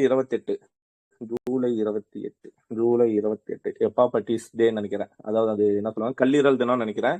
ஓகேங்களா, செக் பண்ணிக்கங்க. கல்லீரல் தினம் வரும்னு நினைக்கிறேன், ஜூலை 28. ஓகே, 1946 ஜூலை 28ஆம் தேதி இயற்கை வள பச்சையப்பன் பாதுகாப்பு தினம்னு வரும். என்ன ப்ரோ, இயற்கை வள பாதுகாப்பு தினம் இயற்கை வேலை பாதுகாப்பு தினமா? ஓகே, அதுவும் வரலாம். அந்த கல்லீரல் தினமும் வரும், அதுவும் கொஞ்சம் செக் பண்ணிங்க. 1946 ஜூலை 28ஆம் தேதி பச்சையப்பன் கல்லூரி மைதானத்தில் கவிஞர் பாரதிதாசனுக்கு நிதி வழங்கப்பட்ட விழாவில், ஓகே, பச்சையப்பன் கல்லூரி மைதானத்துல பாரதிதாசனுக்கு நிதி வழங்குறோம். அந்த விழா 1948 ஜூலை 46 ஜூலை 28 விழாவில் அண்ணாதுரை பங்கேற்று பாராட்டினார். பெரியாருக்கு கவிதை, கதை, நாடகம், சினிமா போன்றவற்றை இயக்க வளர்ச்சிக்கு பயன்படுத்த பிடிக்கல. பெரியாருக்கு எது பிடிக்கல? அதாவது இயக்கத்துக்காக கவிதையோ நாடகமோ சினிமாவோ போன்றவற்றை பயன்படுத்த பிடிக்கல. மாறாக அண்ணாதுரை இவற்றை தமிழ் மறுமலர்ச்சியின் வெளிப்பாடாகவும் தமிழ் தேசியத்தின் சின்னங்களாகவும் தமிழின தன்மான பிரச்சார சாதனாகவும் கருதினார். ஆனா அண்ணாவுக்கு இதெல்லாம் புரியுது. ஏன்னா தமிழை வந்து இது பண்ணணும், தமிழ் மறுமலர்ச்சியா இருக்கணும், வெளிப்படையா இதா இருக்கணும் அப்படின்னு சொல்லிட்டு தமிழ் தேசியம் சின்னங்களா இது இருக்குன்னு சொல்லி அண்ணா பாராட்டுறாரு. பெரியார் ஏத்துக்கல. இந்திய விடுதலை நாள் துக்க தினமா? இந்திய விடுதலை தினம் துக்க தினம் 1947 ஆகஸ்ட் 5. ஆனந்த சுதந்திரம் அடைந்து விட்டோம் என்று ஆடி பல்லு பாடி கொண்டாட வேண்டும் என்று பாரதியார் பாட்டது. கனவு கண்ட நாள் இந்திய விடுதலை நாள். அந்த நாளை துக்க நாளாக கொண்டாட வேண்டும் என்று அறிக்கை வெளியிட்டார் பெரியார். அந்த நாளை பிரிட்டிஷ் பனியா பிராமண ஒப்பந்த நாள் என்று வர்ணித்தார். பிரிட்டிஷுக்கும் பிராமணருக்கும் ஒப்பந்த நாள் என்று வர்ணித்தார். பிரிட்டிஷாருக்கு பதில் வட இந்தியர் ஆதிக்கம் செலுத்துவர் என்று எச்சரித்தார். சென்னை மாகாண ஆளுநராக வடநாட்டவரை நியமிக்கப்படுவதை எதிர்த்து கருப்பு கொடி பிடிக்க ஏற்பாடு செய்தார். கழகத்தவர் எவரையும் கலந்து பேசாமல் தன்னிச்சையாக பெரியார் வெளியிட்ட அறிக்கைக்கு எதிரறிக்கையை திராவிட பத்திரிகையில் வெளியிட்டார் அண்ணாதுரை ஆகஸ்ட் 10. அதாவது சுதந்திரம் அடைய போறோம்னு சொல்லிட்டாங்களே, அதை வந்து கருப்பு நாளா கொண்டாடணும்னு சொல்லி யாரோட முடிவு இல்லாம அண்ணா பெரியார் வந்து எழுதுறாரு, அதை போடுறாரு, அறிக்கை விட்டார். அதை வந்து அண்ணா வந்து எதுல, திராவிட நாடுன்ற பத்திரிகையிலையா, திராவிட பத்திரிகையில வந்து என்ன பண்றாருன்னா ஆகஸ்ட் 10ஆம் தேதி அதை வந்து தன்னிச்சையாக பெரியார் வெளியிட்ட அறிக்கைக்கு எதிரறிக்கை வெளியிடுறார். அந்த அறிக்கையில் சுதந்திர தினத்தை இன்ப நாளாக கருத வேண்டும் என்று கூறினார். திராவிட கழக தலைவருக்கு எதிராக அக்கழகத்தின் பொதுச் செயலாளர் வெளியிட்ட அறிக்கை தமிழ்நாட்டில் பெரிய பரப்பு, அதாவது தலைவர் யாரு, பெரியார், அவருக்கு ஆப்போசிட்டா இவர் போடுற ஒரு கருத்து வந்து பெரிய பரபரப்பை ஏற்றுச்சு. கண்டன கூட்டம் 1948. தற்கால தமிழ் வரலாற்றில் மொழி கொள்கை பற்றி எந்த பாடத்தையும் கற்றுக்கொள்ளாத ஓமந்தூர் ராமசாமி செட்டியார் சென்னை மாகாண முதலமைச்சரானவுடன், மொழிக் கொள்கை பற்றி எந்த பாடத்தையும் கற்றுக்கொள்ளாத ஓமந்தூர் ராமசாமி சென்னை மாகாண முதலமைச்சரான 1948 ஜூன் 20 இந்தியை கட்டாயமாக இவரு என்ன பண்றாரு, இந்தியை தூக்கி பிடிப்பார், வந்து கட்டாயமாக பாடம் விட்டார். தமிழ்நாட்டில் விருப்ப படமாக இருந்த இந்தியை கட்டாய படமாக்கினார். இதை எதிர்த்து 1948 ஜூலை 17ஆம் தேதி நாம் பார்த்தோம் இல்லையா, இந்த டேட்ல தான் சென்னையில் நடைபெற்ற கண்டன கூட்டத்தில் பெரியாரும் அண்ணாதுரையும் பங்கேற்றனர். 1948 ஜூலை 17 இந்திய எதிர்ப்பால் ஒன்றுபட்டு மனப்பான்மையால் வேறுபட்டிருந்த பெரியாரையும் அண்ணாதுரையும் மீண்டும் ஒன்று இந்திய எதிர்ப்பு என்ன பண்ணுச்சுன்னா ரெண்டு பேரும் ஒன்று சேர்க்குது மீண்டும். இந்த மாநாட்டில் பேசிய பெரியார் கூறினார், இதுவே இறுதி போராட்டம். காம்ரேட் அண்ணாதுரை கூறியதை போன்று நானும் உங்களோடு சேர்ந்து போராட வந்திருக்கிறேன். என்ன சொல்றாரு? இந்த மாநாட்டில் பேசிய பெரியார் கூறினார், இதுவே இறுதி போராட்டம். காம்ரேட் அண்ணாதுரை கூறியதை போன்று நானும் உங்களோடு சேர்ந்து போராட வந்திருக்கிறேன் அப்படின்னு சொல்லி பெரியார் சொல்றாரு. ஓகேங்களா, இதுதான் இறுதி போராட்டம், இதுக்கு மேல இருக்க மாட்டோம், ஒன்னா இருக்க மாட்டோன்ற மாதிரி ஏதோ சொல்றாரு. இல்ல, காம்ரேட் அண்ணாதுரை கூறியதை போன்று நானும் உங்களோட சேர்ந்து போராட வந்திருக்கேன்னு சொல்றாரு. ஈரோடு மாநாடு 1948. 1948 அக்டோபர் 23, 24ஆம் தேதிகளில் பெரியார் ஈரோட்டில் கூட்டிய இந்து எதிர்ப்பு மாநாட்டுக்கு தலைமை வைக்குமாறு அண்ணாதுரையை கேட்டுக்கொண்டார். 1948 அக்டோபர் 23, 24 எங்க நடக்குது? ஈரோட்ல நடக்குது. ஓகேங்களா, ஈரோடு மாநாட்டுல. ஓகே, இதுக்கு முன்னாடி திருச்சி மாநாடு எப்ப பார்த்தோம்? 1946 ஒண்ணு பார்த்தோமா? 46 தானே ஒண்ணு பார்த்தோம். 1943 ஓகே, அது ஒண்ணு, அதுல தலைமை தானாரு. அதுக்கப்புறம் 1945 செப்டம்பர் 28, 29 29, 30 என்ன நடந்துச்சுன்னா அந்த கருப்பு சட்டை பிரச்சாரம் நடந்துச்சு. ஓகே, அதுக்கப்புறம் வந்து இப்ப ஈரோடு மாநாடு வருது. ஓகே, அதுக்கப்புறம் அந்த நடுவுல வந்து 1948 இந்த டேட் எல்லாம் ஒரு பேப்பர் போட்டு எழுதிட்டீங்கன்னா ஈஸியா இருக்கும். ஏன்னா இப்ப எனக்கே கன்ஃபியூஸ் ஆகுது. நீங்க ஒரு பேப்பரை போட்டு வரிசையா எழுதிட்டு வந்திருந்தீங்கன்னா அந்த இயரை மட்டும் பார்த்துட்டா டக்கு டக்குன்னு இன்சிடென்ட் முடிஞ்சிடும். 1948 ஜூலை 17 தான் இந்த சென்னையில வந்து போராட்டம். சரிங்களா? ஸோ அடுத்த அண்ணாதுரை 2 பேர் பேசுறாங்க. ஈரோடு மாநாடு 1948 அக்டோபர் 23, 24 தேதியில் பெரியார் ஈரோட்டில் கூட்டிய இந்திய எதிர்ப்பு மாநாடு. ஓகே, அப்ப 1948 எங்க கூட்டாருன்னா இந்திய எதிர்ப்பு மாநாடு எங்கன்னா இதுல ஈரோட்ல இந்திய மன்ற தலைமை வகிக்குமாறு அண்ணாதுரை கேட்டுக்கொண்டார். அந்த அழைப்பை ஏற்று ஈரோடு சென்ற அண்ணாதுரைக்கு மகத்தான உற்சாக வரவேற்பளிக்கப்பட்டது. இந்த மாநாட்டில் திருவிக்காவும் கலந்து கொண்டார். ஓகேங்களா? ஈரோடு மாநாட்டுல அந்த மாநாட்டில் உணர்ச்சி வசப்பட்டு பேசிய பெரியார் கழக பெட்டிச்சாவியை அனைவரது முன்னிலையில் அண்ணாதுரையிடம் கொடுத்துவிட முடிவு செய்து விட்டதாக அறிவித்தார். கழக பெட்டிச்சாவி யார்கிட்ட கொடுத்தாரு? அண்ணாதுரை கிட்ட. பெரியாரின் அந்த அறிவிப்பை மாநாட்டு பந்தலில் கூடியிருந்தோர் பலத்த கரவொலியோடு ஆமோதித்தனர். ஓகே, அதை வந்து இது பண்றாங்க. பெரியாருக்கு மனமாற்றம் ஏற்பட்டதாக அறிந்து கலத்தார் மகிழ்ச்சி அடைறாங்க. பெரியார் வந்து அண்ணா கிட்ட கொடுக்குறாரு ஓகே அப்படின்னு எல்லாம் சந்தோஷப்படுறாங்க. பெரியார் மணியம்மை திருமணம் இந்த இன்சிடென்ட் தான். இது எப்ப நடக்குது? 1948 நல்லா 2 பேரும் ஒண்ணு சேர்ந்துட்டாங்க அக்டோபர் 23, 24. ஆனா பெரியார் மணியம்மை திருமணம் 1949. ஈரோடு மாநாட்டின் போது உருவான மகிழ்ச்சி மேகம் 9 மாதங்களுக்குள் சூறாவளி ஏற்படுத்திய சோகமலை பொழிந்துவிட்டு 1949 ஜூலை 9 பார்த்தோம் இல்லையா? 1949 ஜூலை 9ஆம் தேதி பெரியார் மணியம்மையை மணந்து கொண்டு நிகழ்ச்சி மயிலிறகு ஏற்றிய வண்டியாயிற்று. அதாவது பீலிப்பை சாகாடு மச்சுரும் அப்பன்ற சொல்லும் இல்லையா? சால மிகுத்து பெயின். அந்நிகழ்ச்சி திராவிட கழகத்தின் அச்சு முறிய காரணமாக இருந்தது. வயதான பெரியார் 30 வயதான மணியம்மையை மனது செய்து கொண்டது மட்டுமல்ல, அதற்கு அவர் கூறிய காரணம் அண்ணாதுரையை அதிர்ச்சியில் ஆழ்த்திவிட்டது. இப்பொருந்தா திருமணத்துக்கு பெரியார் கொடுத்த விளக்கம் கழகத்தை கட்டி காக்க தன்னை போன்ற பொறுப்பான எவரும் இல்லை. தனக்கு நம்பிக்கைக்கு பாத்திரமான ஒருவர் தேவை. தனக்கு பின் ஒரு வாரிசு வேண்டும். மணியம்மையை வாரிசாக்குவதற்காகவே இந்த சட்ட ரீதியான பதிவு திருமணம் செய்து கொள்ளப்பட்டது. அதாவது பெட்டிச்சாவி அண்ணாதுரைக்கு பதில் யார்கிட்ட கொடுப்பாரு? மணியம்மையிடம் ஒப்படைவதற்கான சட்ட ஏற்பாடை இத்திருமணம் சொல்றாரு. இனியும் திராவிட கழகத்தின் பொதுச் செயலராக அண்ணாதுரை நீடிப்பது இயலாத காரியமாகிவிட்டது. ஓகே, அண்ணாதுரைக்கு வந்து தன்மானத்தையும் ஒரு பிரச்சனை வந்துருச்சு. சோ அதனாலதான் அவரும் அவரது ஆர்வலரும் கழகத்தை விட்டு வெளியேறினார். இதனாலதான் திராவிட கழகம் 2ஆக பிளவுபட்டது. ஓகேங்களா? சோ அப்ப அந்த கல்யாணம் பண்ணது இல்ல, அந்த கல்யாணம் பண்ணதுக்கு ஒரு விளக்கம் கொடுத்தாரு இல்லையா? சோ இது எனக்கு யாரும் நம்பிக்கைக்குரிய ஆள் இல்ல, அதனால வந்து நான் வந்து என்ன பண்றேன், இவங்களை கல்யாணம் பண்ணிட்டு இவங்களை வந்து வாரிசாக்க போறேன்னு சொன்னார் இல்லையா? சோ அதனால வந்து அண்ணா வந்து ஓகே தன்மானத்துக்கு பிரச்சனை வந்தோடனே அவரும் அவர் டீமும் கிளம்பிட்டாங்க. திராவிட முன்னேற்ற கழகம் 1949 தோற்றம். திராவிட கழகத்திலிருந்து வெளியேற அண்ணாதுரை ஈவேகி சம்பத் ஆல்ரெடி பார்த்திருப்போம். ஈவேகி சம்பத், நெடுஞ்செழியன், மு கருணாநிதி, NV நடராசன் போன்ற முன்னணி தலைவர்கள். NV நடராசன் எங்க பார்த்தோம்? நடராசனால தானே இவரு தோக்கடிப்பாரு கடைசியில. அண்ணா வந்து அதே இடத்துல தோக்கடிச்சு போயிட்டாரு, காஞ்சிபுரத்துல தோக்கடிப்பாரு. யாரு? நடேச முதலியாரா? அது வேற. Okay sorry okay correct. Okay, அப்ப இது வேற. NV நடராசன் போன்ற முன்னணி தலைவர்கள் 1949 செப்டம்பர் 14ஆம் தேதி சென்னை பவளக்கார தெரு 7ஆம் எண் இல்லத்தில் கூடி. ஓகேங்களா? சென்னை பவளக்கார தெருல எங்க கூட்டாங்க பாருங்க. செப்டம்பர் 17 தெரியும் நமக்கு. சென்னை பவளக்கார தெரு 7ஆம் எண் இல்லத்தில் கூடி. சென்னை பவளக்கார தெருல 7ஆம் நம்பர் எண்ணில் கூடி திராவிட முன்னேற்ற கழகம் திமுக என்ற பெயரில் ஒரு புதிய கட்சியை துவக்க முத்தமிட்டார். ஓகே, கட்சியின் பொதுக்குழுவும் அமைக்கப்பட்டது. கட்சியில பொதுக்குழுவும் அமைக்கப்பட்டது. மேலே கருப்பும் கீழே சிவப்பும் கொண்ட கொடியும் முடிவு செய்யப்பட்டது. மேல கருப்பும் ஆல்ரெடி பெரியாரோட நீதி கட்சியில என்ன இருக்கும்? பெரியாரோட திராவிட கழகத்துல பேக்ரவுண்ட் கருப்பா இருக்கும். ஆமா தானே? கருப்பு கலர் ஃபுல்லா இருக்குங்க சார். நடுவுல வந்து வெள்ளை கலர் சிகப்பு கலர் ரவுண்டு போட்ட மாதிரி இருக்குங்க சார். கருப்பு கலர் வந்து பிராமணர்களால சூழ்நிலை கம்பி இருக்கு சார். சிகப்பு கலர் வந்து புரட்சிங்க சார். ஓகே பேக்ரவுண்ட் கருப்பா இருக்கும். நடுவுல என்ன பார்த்தோம்?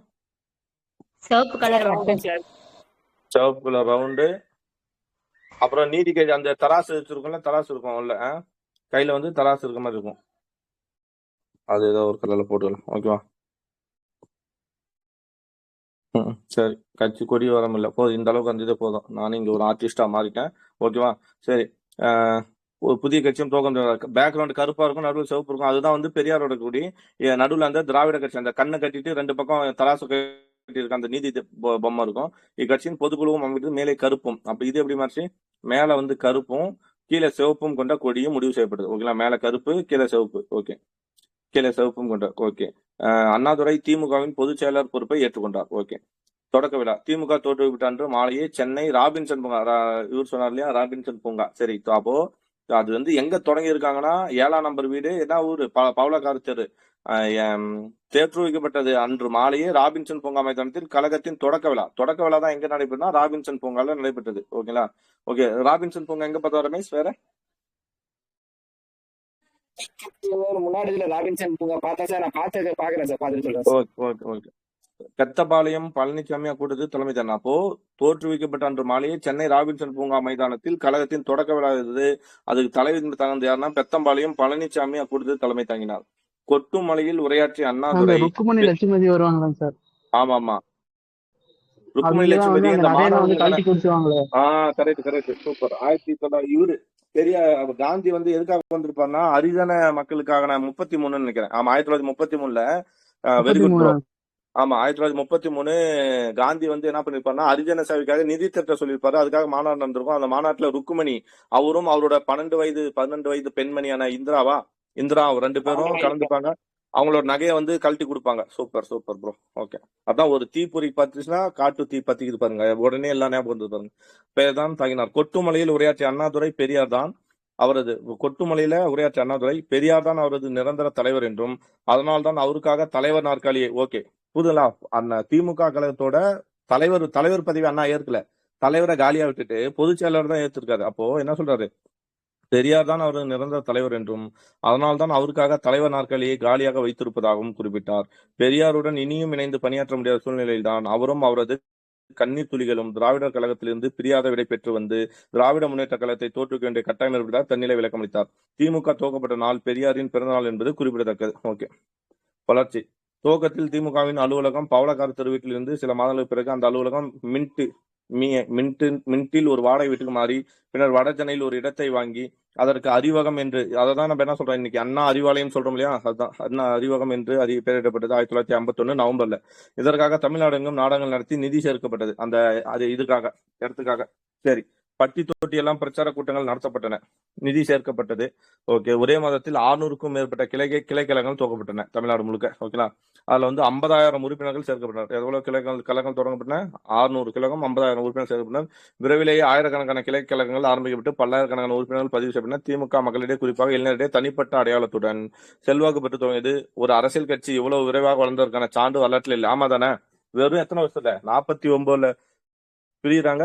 ஓகேங்களா, கிட்டத்தட்ட 57 10 வருஷத்துல போட்டியில தேர்தல் போட்டிட்டு ஜெயிக்கிற அளவுக்கு வந்துருச்சு. 15 பேர் அப்பயே ஜெயிச்சிருப்பாங்க 57. முதலமைச்சரின் பங்களிப்பு. குமாரசாமி ராஜா. திமுக துவக்கப்பட்ட போது 1949 செப்டம்பர் 17 குமாரசாமி ராஜா சென்னை ராஜதானி. அவன் தான் 47 யார் வந்திருப்பா? குமாரசாமி ராஜா தானே வந்திருப்பாரு.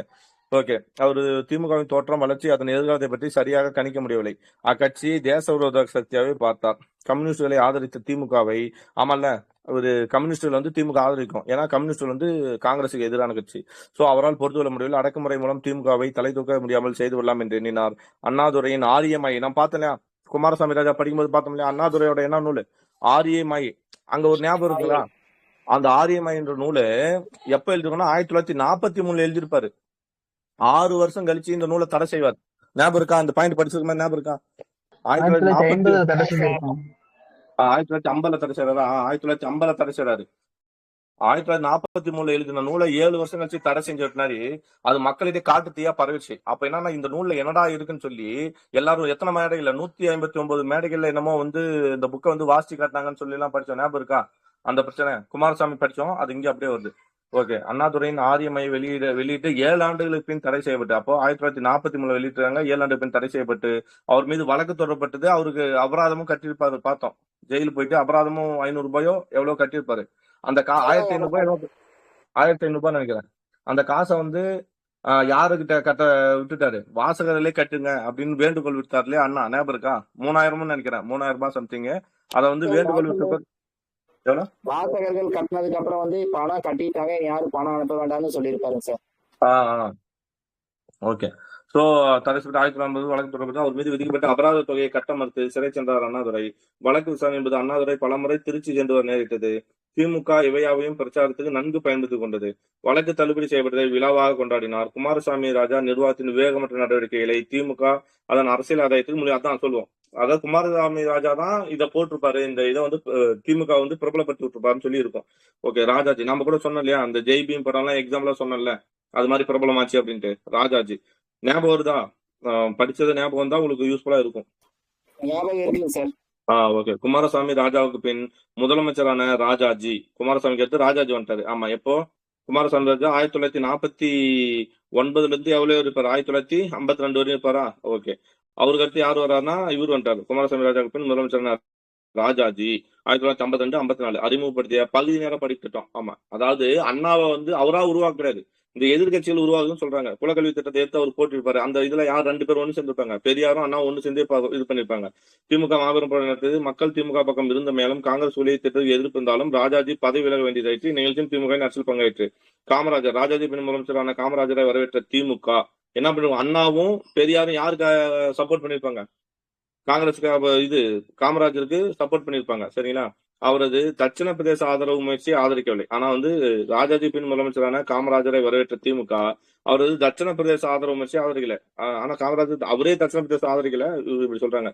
அத்திட்டத்தை திமுக கடுமையா எதிர்த்து. அதே போன்று தமிழ்நாடு பெயர் மாற்றம் பற்றிய காமராஜர் அரசாங்கத்தின் சமரச தீர்வை திமுக ஏற்றுக்கொள்ள. நம்ம பார்த்தோம், தட்சிண பிரதேசன்ற ஒரு இதை யார் கொண்டு வந்திருப்பா, அவர் பேர் என்னமோ நான் பேர் வந்துச்சு, ஒருத்தர் வந்து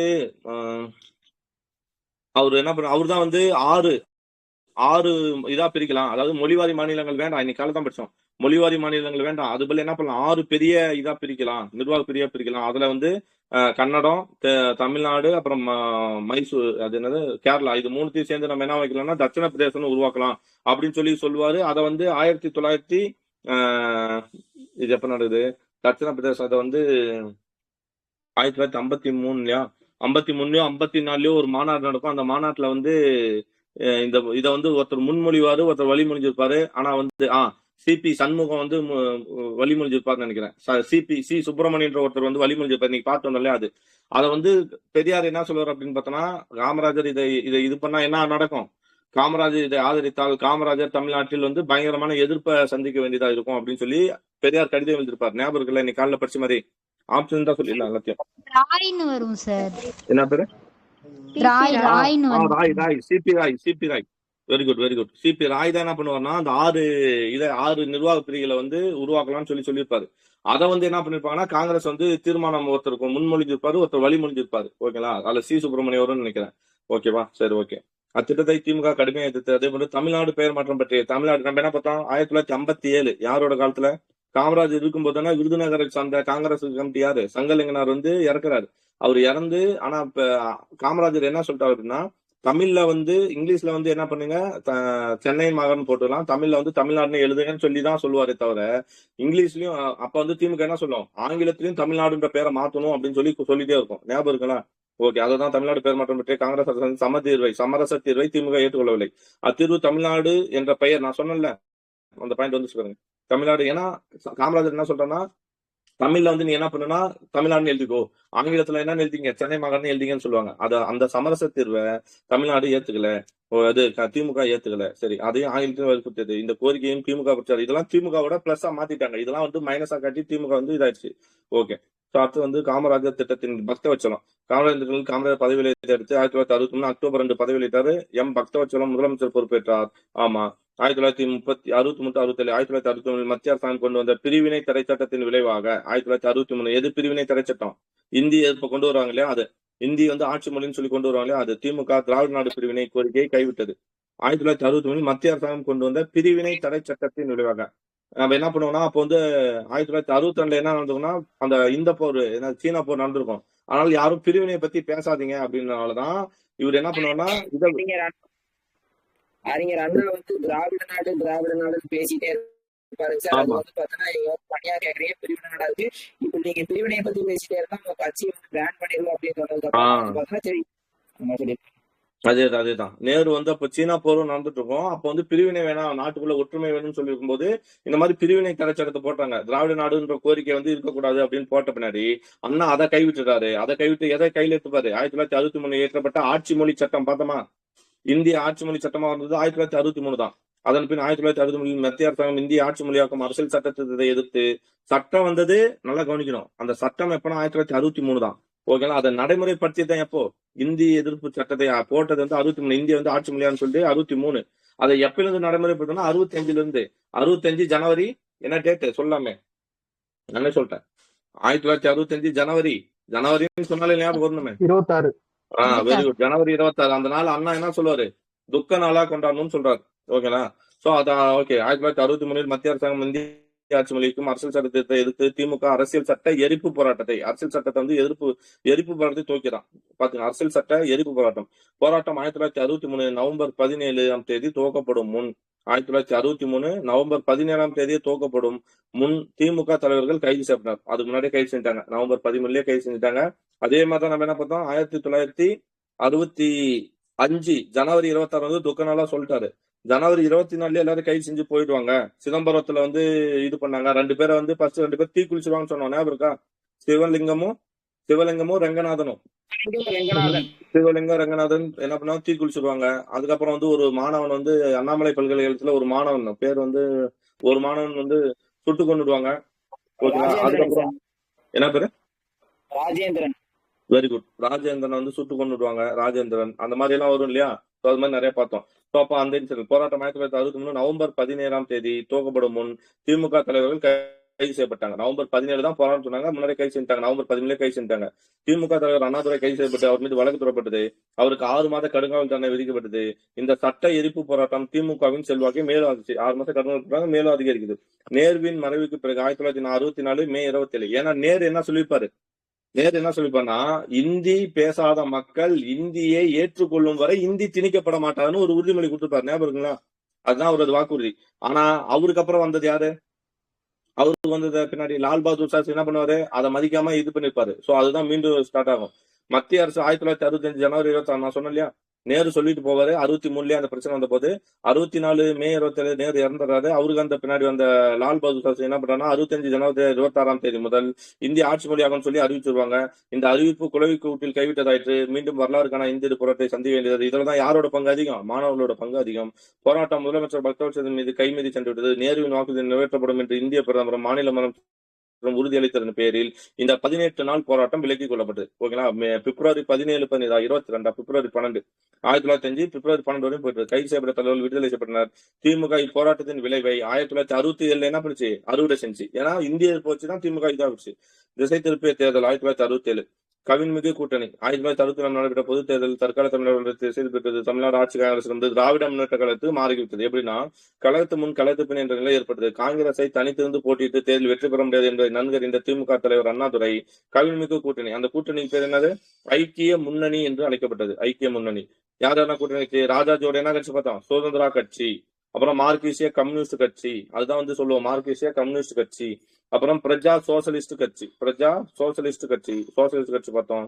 சம்யுக்த சோசலிஸ்ட் கட்சி, பிரஜா சோசலிஸ்ட் கட்சி, சம்யுக்த சோசலிஸ்ட் கட்சி, தமிழ்நாடு உழைப்பாளர் கட்சி பேரெல்லாம் பார்த்தோம். தமிழ்நாடு உழைப்பாளர் கட்சி திருக்குள்ளார் முனுசாமி எந்த கட்சியை சேர்ந்தவர்? தமிழ்நாடு உழைப்பாளர் கட்சி, ஆனா பார்த்தோம். இந்திய குடியரசு கட்சி, ஓகேங்களா? இந்திய குடியரசு கட்சி, இந்திய யூனியன் முஸ்லீம் லீக், ஓகேங்களா? முஸ்லீம் லீக் கட்சி பார்த்தோம். ஆகிய கட்சிகள் இடம்பெற்ற. முஸ்லீம் லீக் யார் தலைவரா இருந்தாரு? இப்போ காயிதே மில்லத், ஓகேங்களா? காயிதே மில்லத் ஆட்சி ஆட்சியில் இடம்பெற்றன. ஓகே, அப்போ எதாவது ஞாபகம் இந்த கூட்டம் ராஜாஜின் சுதந்திர கட்சி பார்த்தோம். ராஜாஜி சுதந்திர கட்சி எப்ப தோற்றுவிக்கப்படுது? 1959. சரிங்களா? ராஜாஜின் சுதந்திர கட்சி, மார்க்சிய கம்யூனிஸ்ட் கட்சி, பிரஜா சோசலிஸ்ட் கட்சி, சம்யுக்த சோசலிஸ்ட் கட்சி, தமிழ்நாடு உழைப்பாளர் கட்சி, இந்திய குடியரசு கட்சி ஆகிய இந்திய யூனியன் முஸ்லீம் கட்சி எல்லாம் இடம்பெற்றது. சிவஞான கிராமணியாரின் தமிழரசு கட்சி. அப்போ தமிழரசு கட்சி அது சிவஞான கிராமணியார், ஓகேங்களா? தமிழரசு கட்சி ஆகிய கட்சிகள் இருந்தன. சிவஞான தமிழரசு கட்சி வேட்பாளர்களும் ஈவேக்கி சம்பத்தின் நாம் தமிழர் கட்சி வந்து ஈவேக்கி சம்பத் அவங்களும் சிவஞானோட கிராமணியரின் தமிழரசு கட்சியும் வேட்பாளரும் திமுக உதயசூரியன் சின்னத்தில் போட்டிருந்தேன். எல்லாமே அவங்க வந்து கூட்டணி, ஆனா திமுகவோட சின்னத்திலே போட்டிருக்காங்க. கூட்டணி இல்ல, திமுக சின்னத்தை போட்டுறாங்க. இந்திய கம்யூனிஸ்ட் கட்சி தனித்து போட்டிட்டு மார்க்சிஸ்ட் கம்யூனிஸ்ட் கட்சி வந்து இவரோட அண்ணாவோட. இக்கூட்டணியின் சூத்திரதாரியான ராஜாஜி பார்த்தோம் இல்லையா? காமராசர் காங்கிரஸை கப்பலை கவிழ்த்து விட வேண்டும் எண்ணி கால் புணர்ச்சால் திமுக நான் பார்த்தல. யாரு? ராஜாஜியோட கண்ணை குருடாக்கிடுச்சு. காங்கிரஸ் தோக்கடிக்கணும்னு நினைச்சு மட்டுமே அவர் பண்ணாரு அப்படின்னு பார்த்தோம் இல்லையா? திமுகவை ஆட்சியில் அமர்த்தி விட்டு தான் மறுவேளை என்ற திருமணத்தோடு களமிறங்கினார் ராஜாஜி. பெரியார் என்ன சொன்னாரு? ராஜாஜியோட கட்சியை வந்து சவாரி செய்யும் குதிரையாக அண்ணா பயன்படுத்திப்பாரு அப்படின்னு சொன்னிச்சு இல்லையா? ராஜாஜி பெரியாரின் ஆதரவோடு. ஆனா பெரியாரு ஏன்னா காமராஜரோட சப்போர்ட் இருக்கு இல்லையா? சோ பெரியார் யாருக்கு ஆதரவு தெரிவிப்பாரு? காமராஜருக்கு சப்போர்ட் தெரிவிப்பாரு. கேக்குதுங்களா? ஓகே. தேர்தல் பிரச்சாரம். திமுக மக்கள் பிரச்சனைகளை தேர்தல் பிரச்சார பொருளாக கொண்டது. அதாவது இந்தி திணிப்பு, வடவர் ஆதிக்கம். அதாவது யாரு வடவர் ஆதிக்கம்? சொல்லுவார்ல, சொன்னார்ல, என்ன சொன்னாரு? தமிழ்நாடு வடக்கு நாடு வடக்கு வளர்கிறது, தெற்கு நாடு என்ன பண்ணுது, தேய்கிறதுன்னு சொல்லுவார் இல்லையா? அது தமிழ்நாடு. அப்புறம் தமிழ்நாடு பெயர் மாற்றம், அது மாற்றணும்ல, பெயர் மாற்றம் இல்லை. அந்த இன்சிடென்ட், உணவு பஞ்சம், விலைவாசி உயர்வு, வேலையில்லா திண்டாட்டம் போன்ற பிரச்சனைகளை பெரிதுபடுத்தி பிரச்சாரம் செய்யப்படுது. குறிப்பாக திமுக தனது தேர்தல் அறிக்கையில் ₹1 3 படி அரிசி, நோட் பண்ணுங்க, இதுதான் வயலட். குறிப்பாக திமுக தனது தேர்தல் அறிக்கையில் என்ன பண்ணுச்சு? ₹1 எத்தனை படி அரிசி? 3 படி அரிசி கொடுப்பதாக வாக்குறுதி அளித்தது. ரூபாய்க்கு 3 படி அரிசி லட்சியம், 1 படி நிச்சயம். ஆமா, அண்ணா, இது வந்து அண்ணாதுரை டைலாக், நோட் பண்ணுங்க. ரூபாய்க்கு கட்டாயம் என்ன பண்ணுவேன்? 3 படி அரிசி நான் சொல்றேன், அதான் என் லட்சியம். ஆனா நிச்சயம் 1 படியாச்சும் கொடுத்துருவேன். சரிங்களா? 1 படி நிச்சயம் என்றார் அண்ணாதுரை. திமுகவின் வாக்குறுதி வாக்காளர்களின் கவனத்தை வெகுவாக வந்தன. மணியோ பத்தரை, மாசமோ சித்திரை, மணியோ பத்தரை, வருது நித்திரன்னு சொன்னது யாரு? அண்ணா. எல்லார் கண்ணிலும் நித்திரை போடுங்க, திமுகவுக்கு புத்தகம் முத்திரை. இது மாதிரி ஒரு டைலாக் ரமேஷ், நீங்களும் ஒண்ணு உருவாக்குங்க, நாம நிக்கிறோம், கட்சி போடுறோம். ஓகே. தேர்தல் உத்திகள். தேர்தல் பிரச்சாரம் என்பது காங்கிரசும் திமுகவும் திரைப்படங்களையும் நடிகர்களையும் பயன்படுத்தின. ஆமால, தேர்தல் பிரச்சாரம் என்பது காங்கிரசும் திமுகவும் என்ன பண்ணுச்சு? திரைப்படங்களையும் நடிகர்களையும் பயன்படுத்தின. சிவாஜி கணேசனும் நாகேஷும் நடித்த வாழ்க நம் தியாகம் என்ற திரைப்படத்தை காங்கிரஸ் பல இடங்களில் திரையிட்டு காட்டினாராம். சிவாஜி கணேசனும் நாகேஷும் நடித்த படம் என்னது? வாழ்க நம் தியாகம். ஓகே. அதே மாதிரி ஈவேகி சம்பத் வந்து தமிழரசன் ஒரு கழகத்தை உருவாக்கி பண்ணிருப்பாரு, அதுல வந்து சிவாஜி கணேசன் சப்போர்ட் பண்ணிப்பாருன்னு நம்ம பார்த்தோம். ஓகே. அதே மாதிரி வந்து சிவாஜி கணேசனும் நாட்டிய நடிகை பத்மினியும் காங்கிரஸ் சார்பாக பிரச்சாரம். ஆமா பாருங்க, சிவாஜி கணேசன் அங்கேயும் அவரோட படம் இருந்தாங்க. சிவாஜி கணேசனும் நாட்டிய நடிகை பத்மினியாதுங்க காங்கிரஸ் சார்பாக பிரச்சாரம் செய்தனர். அதே போன்று திரைப்படத்துறையில் நெருங்கிய தொடர்புடைய திமுக எம்ஜிஆர் நடித்த படங்களையும், திமுக வந்து எம்ஜிஆர் தான், பாடல்களையும் வசூலையும் திறமையாக பயன்படுத்தினார். நடிகர்கள் ரவிச்சந்திரன், ஜெய்சங்கர் போன்றோர் திமுக வேட்பாளர்கள் பிரச்சாரம் செய்தனர். யாரு? ரவிச்சந்திரன், ஜெய்சங்கர்லாம். யாவற்றுக்கும் நடிகர் ராதாவால் சுடப்பட்டு கழுத்து கட்டுடன் மட்டுமே சிகிச்சை பெற்று வந்த எம்ஜிஆரின் புகைப்பட சுவரொட்டிகள் தமிழ்நாட்டின் மூளை முடுகள் எல்லாம் வைக்கப்பட்டன. இச்சுவரொட்டியில் எழும்பிய எம்ஜிஆர் அனுதாப அலைகள் திமுக பக்கம் பலமாக செய்து. புரியுதுங்களா? எம்ஜிஆர் அப்பதான் என்ன பண்றாங்க? சுடப்பட்டிருக்காங்க. எம்ஜிஆர் சுடப்பட்டு ஜெயிச்சிருப்பாரு, அப்படியே படுத்ததுல இருந்து பிரச்சாரத்தையும் வராம. எம்ஜிஆர் அனுதாப அலைகள் திமுக பக்கம் பலமாக அடித்தன.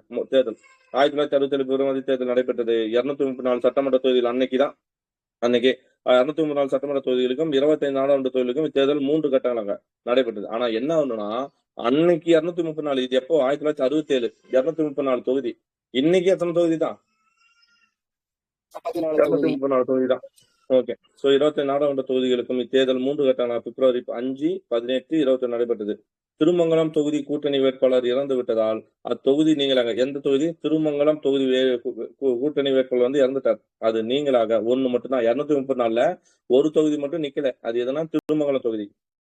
அத்தொகுதி நீங்களாக 233 தொகுதிகளில் தேர்தல் நடைபெற்றது. ஓகே.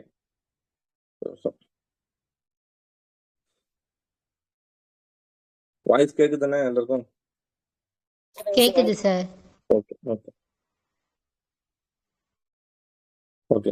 தொகுதியில 203 தொகுதியில் தேர்தல் நடைபெற்றது. சட்டமன்ற தேர்தலில் 11 பெண் உட்பட 778 வேட்பாளர், மொத்தம் டோட்டலா ஓவராலா எல்லா கட்சியும் சேர்ந்து 11 பெண்கள் உட்பட 778 வேட்பாளர் போட்டினார். இவர்களுள் 231 ஆண்களும் 3 பெண்களும் தேர்ந்தெடுக்கப்பட்டார். அதான் மொத்தம் 711 பேர், மொத்தம் 778 பேர். 778 பேர் எவ்வளவு தான் தேர்ந்தெடுக்க முடியும்? 234 பேர் தானே, ஏன்னா மொத்த இடம் அவ்வளவுதான். அந்த மொத்த இடத்துல 231 ஆண்களும் 3 பெண்களும் தேர்ந்தெடுக்கப்பட்டனர்.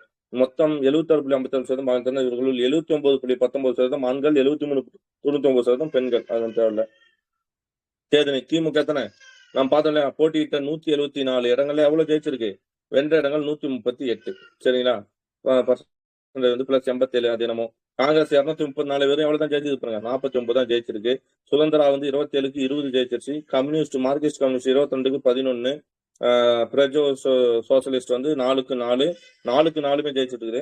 இந்திய யூனியன் முஸ்லீம் லீக் 3க்கு 3, சங்குப்தா சோசியலிஸ்ட் 3க்கு 2, சுயேட்சைகள் 247. மொத்தம் அப்போ திமுக மட்டும் நம்ம திமுகவும் காங்கிரஸ் ஞாபகம் வச்சுக்கலாம். மொத்தம் 234 தொகுதி இல்ல. ஓகேவா? போட்டியிட்ட இடங்கள் வந்து திமுக வந்து 174ல அது தனிச்சு போட்டிருந்துச்சு. அதுல வந்து எவ்வளவு ஜெயிச்சிருக்கு? 138 இடங்கள் ஜெயிச்சிருக்கு. 174ல 138. ஓகேங்களா? காங்கிரஸ் எவ்வளவு? 234 தொகுதியில நின்று வெறும் 49 இடம் தான் ஜெயிச்சிருக்கு. சரிங்களா? Okay okay. அவ்வளவுதான், வேற ஒன்றும் தேவையில்ல. அது ஞாபகம் 174ல எவ்வளவு ஜெயிச்சிருக்கு? 134ல 138. 138 சார். ஓகே 138. ஓகே சொல்லலாம். அது வந்து காங்கிரஸ் வந்து 234ல வந்து 49 மட்டும் தான். 49 தானே. ஓகே சரி. முக்கியத்துவம் திமுக தேர்தல் சாதனையும் பிரமிக்கத்தக்கது. ஏன்னா 1962 தேர்தலில் காங்கிரசுக்கு 139 இடங்களும் திமுகவுக்கு 50 இடங்களும் கிடைத்தன. எப்போ 1962 தேர்தலில். இத்தேர்தலில் 49 இடங்களும் திமுகவுக்கு 138. அதான் இத்தேர்தலில் காங்கிரசுக்கு 49, திமுகவுக்கு 138 இடங்களும் கிடைத்தன. என்னடா சொல்லலாம். திமுகவின் தேர்தல் சாதனை இருந்தது. ஓகே இந்த தேர்வுல அதாவது 1962ல வந்து காங்கிரஸ் எவ்வளவு 139 இடம் ஜெயிச்சுக்குது. திமுக எவ்வளவு ஜெயிச்சுக்குது? வெறும் 50 இடம். இப்போ வந்து என்னாச்சு? இப்போ அதே பேர் மாத்திருச்சு பாரு, அப்படியே தலையில மாறிடுச்சு பாரு. திமுக எவ்வளவு வந்துச்சு? திமுக வந்து 138, காங்கிரஸ் வந்து 49 ஆயிட்டுது. அதாவது அப்படியே தலைகீழ் மாற்றம். ஓகே இந்த இந்திய அளவில் தேசிய கட்சியை ஒரு மாநில கட்சி தோற்கடித்து தனி பெரும்பான்மை பெற்றதுக்கு இதுவே முன்னுதாரணமாகும்.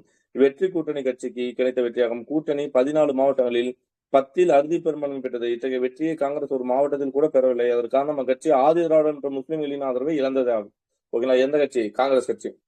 20 ஆண்டு காலம் ஆளும் கட்சியாக இந்த காங்கிரஸ் எதிர்கட்சி நிலைக்கு தள்ளப்பட்டது. திமுகவின் ஆதரவால் அதன் தோழமை கட்சியில் ஆதாயம் அடைந்தன. இந்திய குடியரசுக் கட்சியையும் பாரதிய ஜனசங்கத்தையும் வாக்காளர்கள் நிராகரித்து விட்டனர்.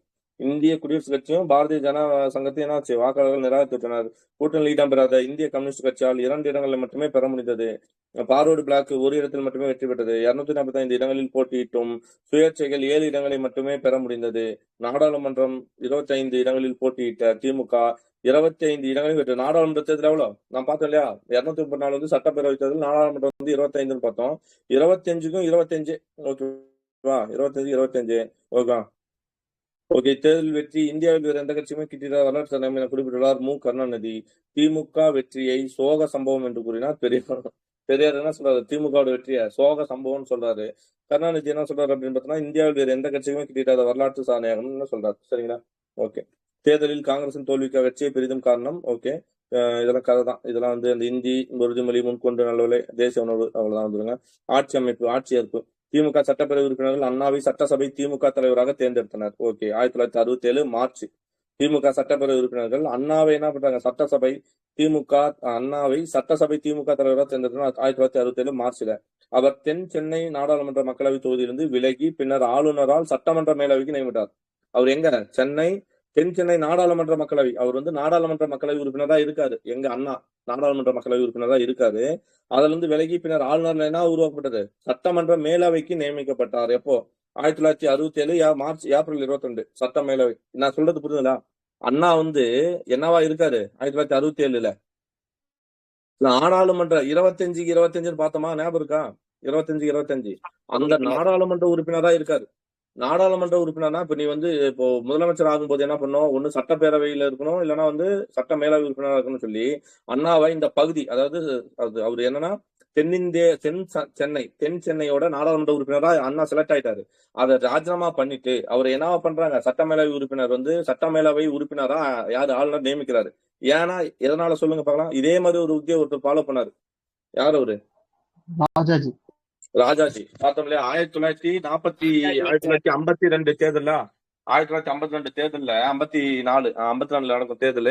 அதுல வந்து ராஜாஜி வந்து ஆளுநரா இருந்த நான் வந்து எப்படி போட்டியிடுறது அப்படின்னு பயந்துகிட்டு என்ன பண்ணாரு? போட்டியிடாம குறுக்கோளியில் என்ன பண்ணுவாருன்னா ஆளுநரால முதலமைச்சரா சட்ட மேலவை உறுப்பினரா நியமிக்கப்பட்டு அதுக்கப்புறம் அவர் என்ன பண்ணுவாங்க? முதலமைச்சர் ஆக்கியிருப்பாங்கன்னு பார்த்தோம் இல்லையா? அதே மாதிரி இப்ப ஆளுநரால் சட்டமன்ற மேலவைக்கு நியமிக்கப்பட்டார் அண்ணா 1967 ஏப்ரல் 22. ஆளுநர் அண்ணாவை ஆட்சி அமைக்குமாறு அழைத்தார். அவர் நெடுஞ்செழியன் கருணாநிதி ஆகியோருடன் சென்று அமைச்சர்கள் பட்டியலை கொடுத்தார். அதன் பின் ஆளுநர் உஜ்ஜீவ் சிங் 1967 மார்ச் 6. அங்க யார் வந்தா? ஞாபகம் இருக்கா? இவருக்கு ராஜாஜிக்கு யார் வந்தார்? அவர் பேர் என்ன? ஆளுநர் பிவாசோ என்னமோ ஒரு பேர் வந்திருக்கு பாருங்க. ஆளுநர் பிவாஸ் அந்த மாதிரி தான் ஏதோ ஒரு பேர் வந்துச்சு. இங்க வந்து யார் வர்றாருன்னா உஜ்ஜீவ் சிங் வர்றாரு. 1967 மார்ச் 6 ராஜாஜி மண்டபத்தில் அண்ணாவுக்கு பதவி பிரமாணம். எங்க? ராஜாஜி மண்டபத்துல அண்ணாவுக்கு பதவி பிரமாணம் ரகசிய காப்பு பிரமாணம் முறைப்படி செய்து வைத்தார்.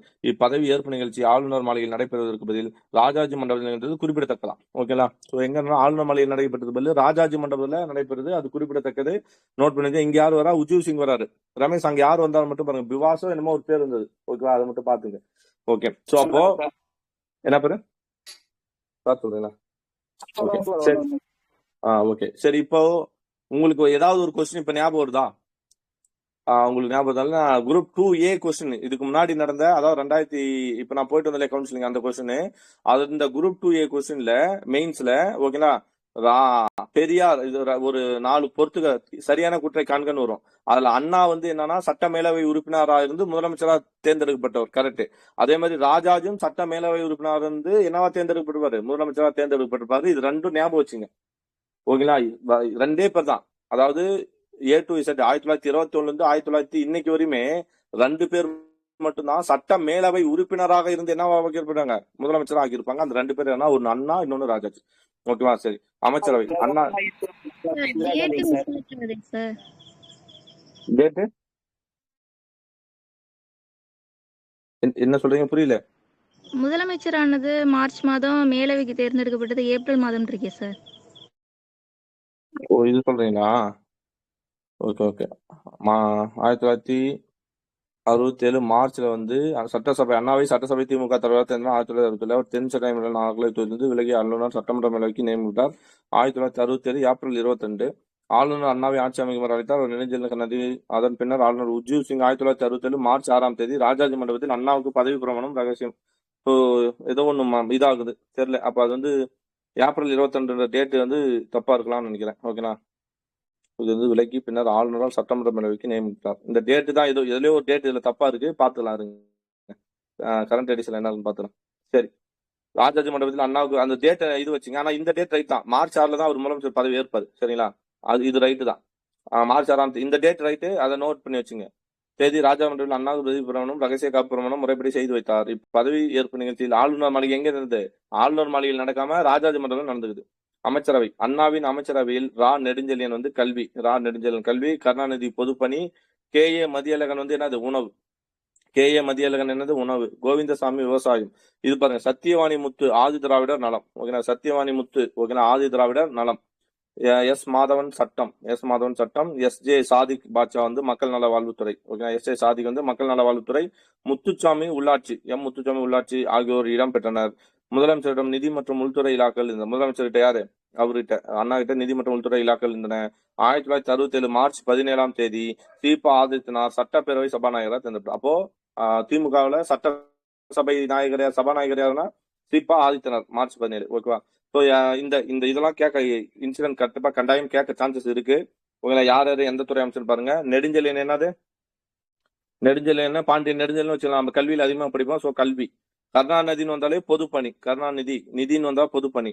மதியழகன் வந்து உணவு, மதியழகன் உணவு.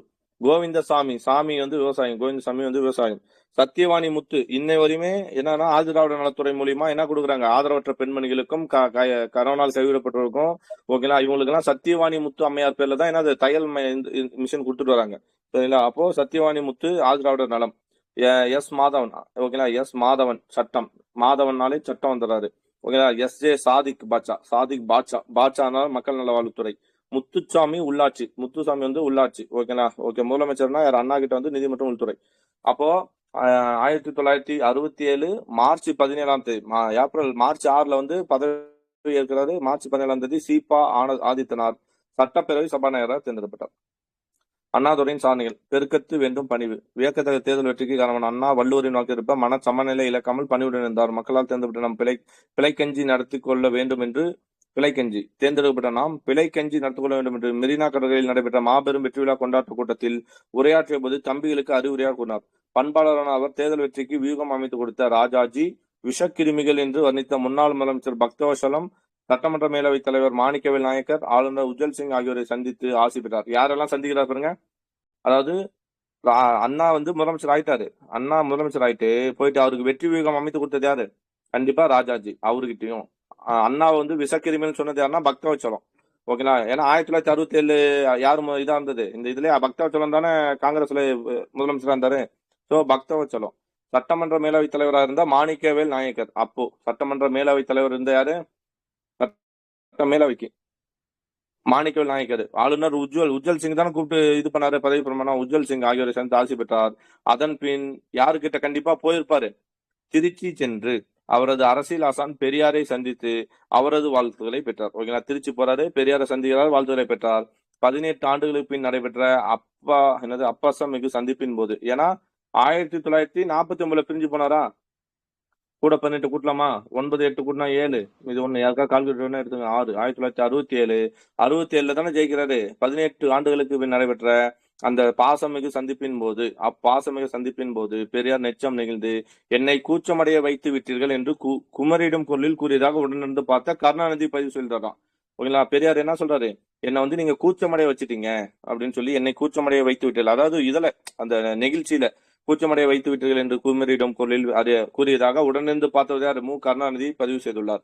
பெரியாரை தன் நிரந்தர தலைவராக ஏற்றுக்கொண்ட அண்ணா அவரது அமைச்சரவையை பெரியாருக்கு அர்ப்பணித்ததில் வியப்பில்லை. ஆமா, ஏன்னா அமைச்சரவை வந்து பெரியார் சொன்ன மாதிரி எல்லா இதுவும் பண்ணிருப்பாரு.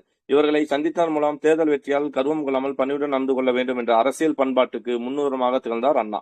அண்ணாவின் கொள்கை. ஆட்சி பொறுப்பேற்ற அண்ணா அவரது அரசியல் சமூக பொருளாதார கொள்கையிலே ராஜாஜியை வந்து பிரதம அந்த முதலமைச்சர் பொறுப்பேற்க கூப்பிட்ட ஆளுநர் பேர் வந்து ஸ்ரீ பிரகாசிகாவா? என்ன பேரு? ஸ்ரீ பிரகாசா. பிரகாசா, கரெக்ட். நான் அதான் பியாசுன்னு சொல்லிட்டேன். ஸ்ரீ பிரகாசா, சூப்பர். ஸ்ரீ பிரகாசா, ஓகேவா. ஸ்ரீ பிரகாசா யாரு, ராஜாஜியை வந்து பதவி ஏற்கக்கூடிய வந்து ஸ்ரீ பிரகாசா, ஓகேவா. அதை நோட் பண்ணி வச்சுங்க. இங்க வந்து யார் வரானா, யாரு, உஜ்வல் சிங், ஓகேவா. உஜ்வல் சிங் நோட் பண்ணி வச்சுங்க. ஓகே, பிரகாசா. மொத்தம் 375 தொகுதியில 372 தொகுதி வந்து மக்களால் தேர்ந்தெடுக்கப்பட்டிருக்கும். 3 தொகுதி வந்து நியமன முறையில் இருக்கும். அந்த 3 நியமன முறையில 1 வந்து ராஜாஜி சார். ஆமா, 375ல 152 இடம் வந்து ஜெயிச்சிருப்பாங்கன்னு பார்ப்போம். ஓகேங்களா, 152 இடம் ஜெயிச்சிருப்பாங்க. ஓகே, சரிங்க வாங்க. ஆட்சி பொறுப்பேற்ற அண்ணா அவரது அரசியல் சமூக கொள்கை, அவர் வந்து கொள்கையை அறிக்கல. எனினும் முதலமைச்சர் என்ற முறையில் அவர் ஆற்றிய உரைகள், நிர்வாகத்தை நடத்திய பாங்கு, நடத்தை ஆகியவற்றை கொண்டு அவரது கொள்கை பற்றி ஓரளவு கணிக்கலாம்.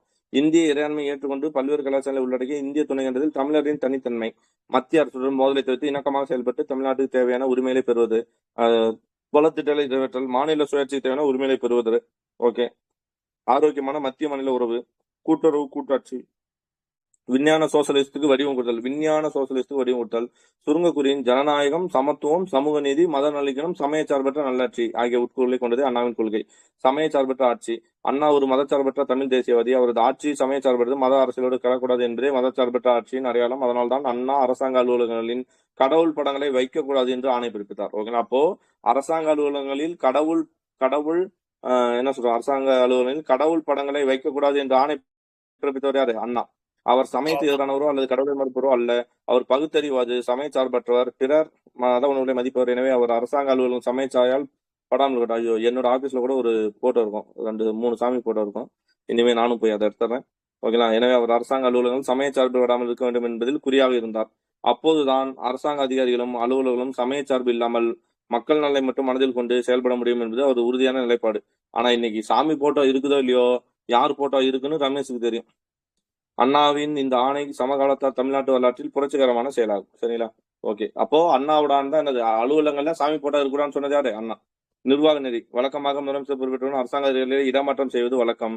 இந்த வழக்கத்து மாறாக அவருக்கு முன் காங்கிரஸ் முதலமைச்சரின் கீழ் பணியாற்றிய அதிகாரிகளை தொடர்ந்து வைத்துக் கொண்டார். அப்படியே வச்சார். காங்கிரஸ் என்ன முக்கியமான அதிகாரி, IAS நான் பார்ப்பேன், போலீஸ் எல்லாம் மாத்தி அவங்களுக்கு ஃபேவரட்டான ஆளை போடுவாங்க, இல்லைன்னா மாத்திடுவாங்க அப்படின்னு பார்ப்போம் இல்லையா. ஆனா வந்து அண்ணா என்ன பண்றாரு, அப்படியே வச்சுக்கிட்டாரு.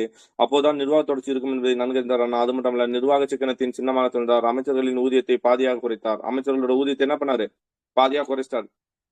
சிறிய கார்களை அமைச்சர்களும் அதிகாரிகளும் பயன்படுத்த வேண்டும் என்றார். ஆனா இன்னைக்கு நிலைமை எப்படி இருக்குன்னு பாருங்க. அண்ணாவே அவரது சென்னை நுங்கம்பாக்கம் அவென்யூ ரோட்டில் ஒரு சாதாரண வீட்டில் வச்சிட்டார். அண்ணாவே எங்க செஞ்சாரு, சென்னை நுங்கம்பாக்கம் அவென்யூ ரோட்டில் ஒரு சாதாரண வீட்டுல, நுங்கம்பாக்கம் அவென்யூ ரோட்ல ஆடம்பரத்தையும் ஆரவாரத்தையும் பகட்டையும் படோடபத்தையும் தவிர்த்தார். அவரது குடும்பத்தினர் நிர்வாகத்தில் குறுக்கிடாமல் பார்த்து கொண்டார். ராஜாஜியின் யோசனையை ஏற்று தலைமை செயலகத்திலும் அரசாங்க அலுவலகங்களிலும் கட்சிக்காரர்கள் சென்று அதிகாரிகளை சந்திப்பதை கட்டுப்படுத்தினார்.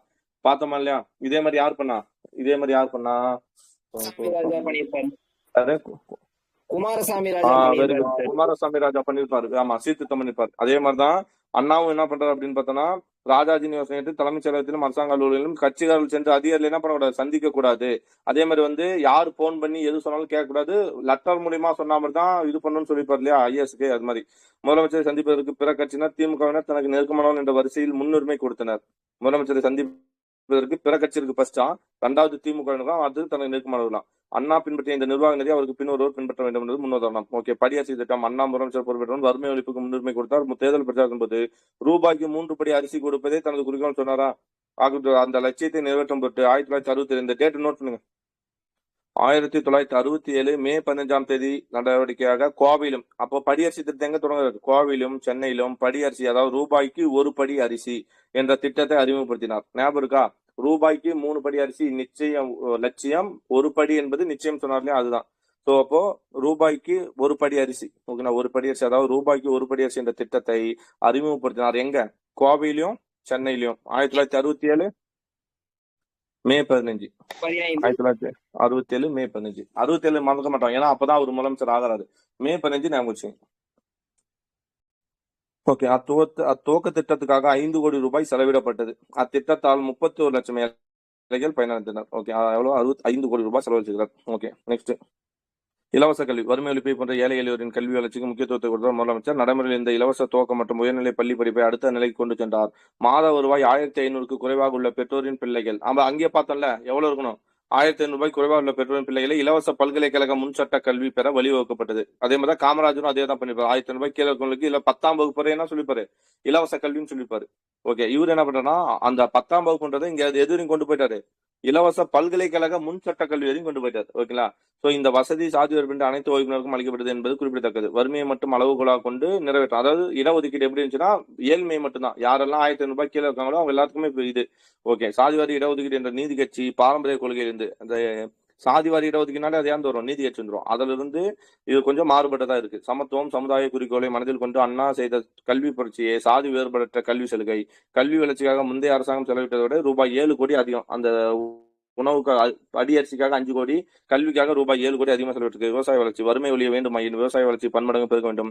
ஜமீன் ஒழிப்பு சட்டத்தின் விளைவாக நிலமளந்தோருக்கு பட்டா வழங்குவதற்கான அரசாங்க அணை பிறப்பிடுது. ஜமீன் இழப்பு சட்டத்தின் மூலமா நிலம் இழந்தோருக்கு என்ன பண்றாருன்னா இவரு புதுசா பட்டா வழங்கியிருக்காரு. இதனால் ஆயிரக்கணக்கான ஏழை விவசாயிகள் பயனடைந்தனர். அதே போன்று தஞ்சை டெல்டா விவசாயிகளின் உரிமையை பாதுகாப்பாக சட்டத்தை நிறைவேற்றுவதற்காக முயற்சியை மேற்கொண்டார். நில உச்சவரம்பை 30 ஏக்கர் எவ்வளவு குறைச்சாரு, 30 ஏக்கர்ல 15 ஏக்கராக குறைப்பதற்கான நடவடிக்கை எடுக்கப்பட்டன. நில உச்சவரம்பு சட்டை 30 15 ஏக்கராக குறைத்தவர் யார் அப்படின்னு பார்த்தோம்னா அண்ணா. விஞ்ஞான சோசியலிசம். அண்ணாதுரை அவரது பொருளாதார கொள்கைக்கு விஞ்ஞான சோசியலிசம் என்று பெற்றார். அப்போ அண்ணாதுரை அவரது பொருளாதார கொள்கைக்கு என்ன பேர் வைக்கிறாரு, விஞ்ஞான சோசியலிசம். சோசியலிசம் என்பது சேம நலம் மட்டுமல்ல, சேமத்துக்கு உறுதி தருவது. சேமம்னா நாடு, சேம நலத்தை மட்டுமல்ல, சேமத்தை உறுதி தருவது மட்டுமல்ல, சமத்துவத்தை உண்டாக்க பாடுபடுவது சோசியலிசம் என்று வரையறுத்தார். அப்போ சோசியலிசம் என்பது சேம நலம் மட்டுமல்ல, சேமத்துக்கு உறுதி தருவது மட்டுமல்ல, சமத்துவத்தை உண்டாக்கப்படுவதுதான் சோசியல்.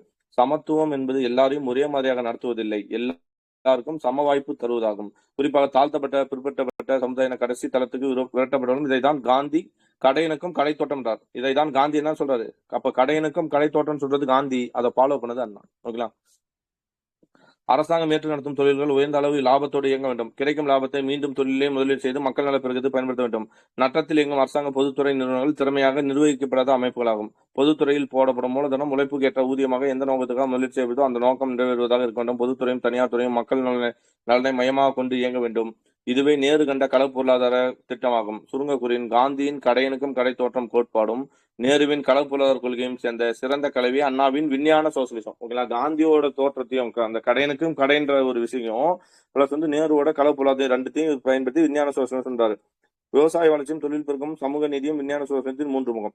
என்ன இருக்கணும், சமூக விவசாய வளர்ச்சி இருக்கணும், சமூக தொழில் பெருக்கம் இருக்கணும், சமூக நீதியும் இருக்கணும். ஓகே. பிராமணியத்தை எதிர்த்த அண்ணா பிராமணர்களுக்கும் சமநீதி வழங்கப்படும் என்பதை வலியுறுத்தினார். ஓகேங்களா. தொழில் பெருக்கம். விவசாய வளர்ச்சியும் தொழில் பெருக்கம் பொருளாதார முன்னேற்றம் என்ற வண்டியின் 2 சக்கரம். விவசாய வளர்ச்சியும் தொழில் பெருக்கம் அதான் பார்த்தோம். ஸோ அதுக்கு என்னென்ன பண்ணிருக்கான்னு பார்த்தோம். தமிழ்நாட்டில் பொருளாதார பெருத்து தேவையான தொழில்களை துவங்குவதற்காக நடவடிக்கையில் தனது கவனத்தை செலுத்தினார். சேலம் எஃகு ஆலையும் தூத்துக்குடி துறைமுகமும் உடனடியாக கொண்டு வருவதற்கான முயற்சி மேற்கொள்ளப்பட்டது. முயற்சி தான், ஆனா எப்போ வந்திருக்கும், 1973 தான் சேலம் எஃகு ஆலை வந்திருக்கும். ஓகே.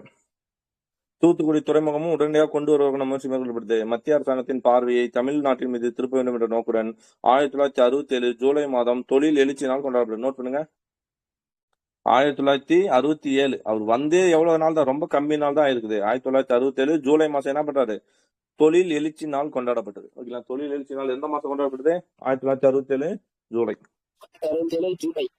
அண்ணாவின் பொருளாதார கொள்கையை கடுமையாக விமர்சித்த கம்யூனிஸ்ட் தலைவர் பி ராமமூர்த்தி கூட, அண்ணாவோட பொருளாதார கொள்கையை கடுமையாக விமர்சித்தவர் யாரு? பி ராமமூர்த்தி கூட 1946க்கு பிறகு திரு அண்ணாதுரையின் கவனம் பொருளாதார பிரச்சனைகளில் திரும்பியது உண்மை என்றும் அதன் விளைவாக எழுச்சி நாள் கொண்டாடப்படுவதாகவும் குறிப்பிட்டார். யாரு? பி ராமமூர்த்தி.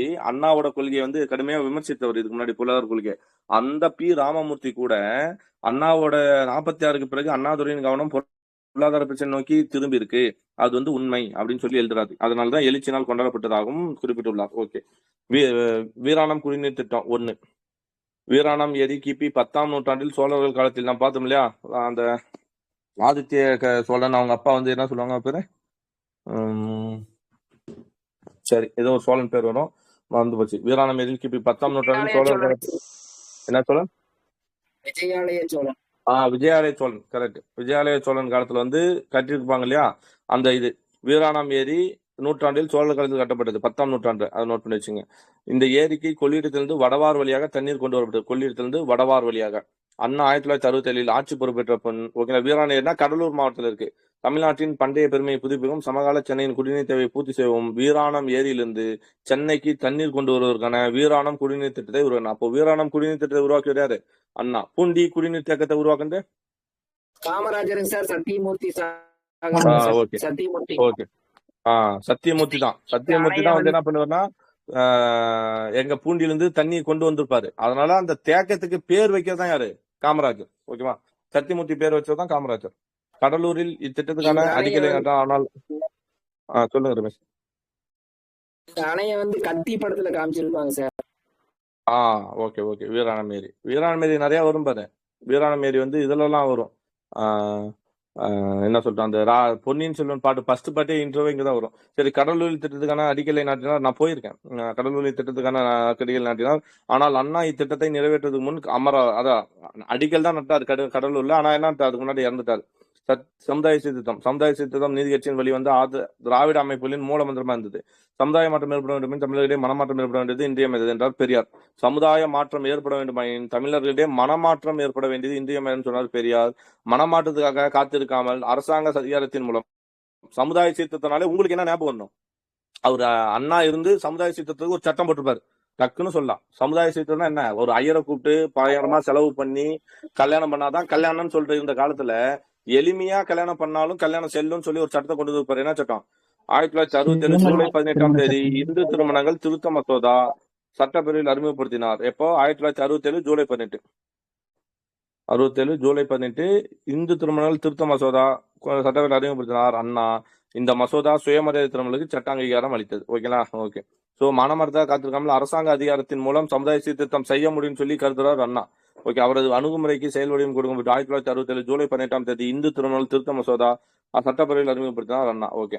இந்த வரலாற்று முக்கியத்துவம் மசோதா சட்டமாக வேண்டுமானால் எதிர்கட்சிகளின் ஒத்துழைப்பு தேவை. எனவே எதிர்கட்சிகளின் ஒத்துழைப்பை பெற்று இம்மசோதா நிறைவேற்றப்பட்டது.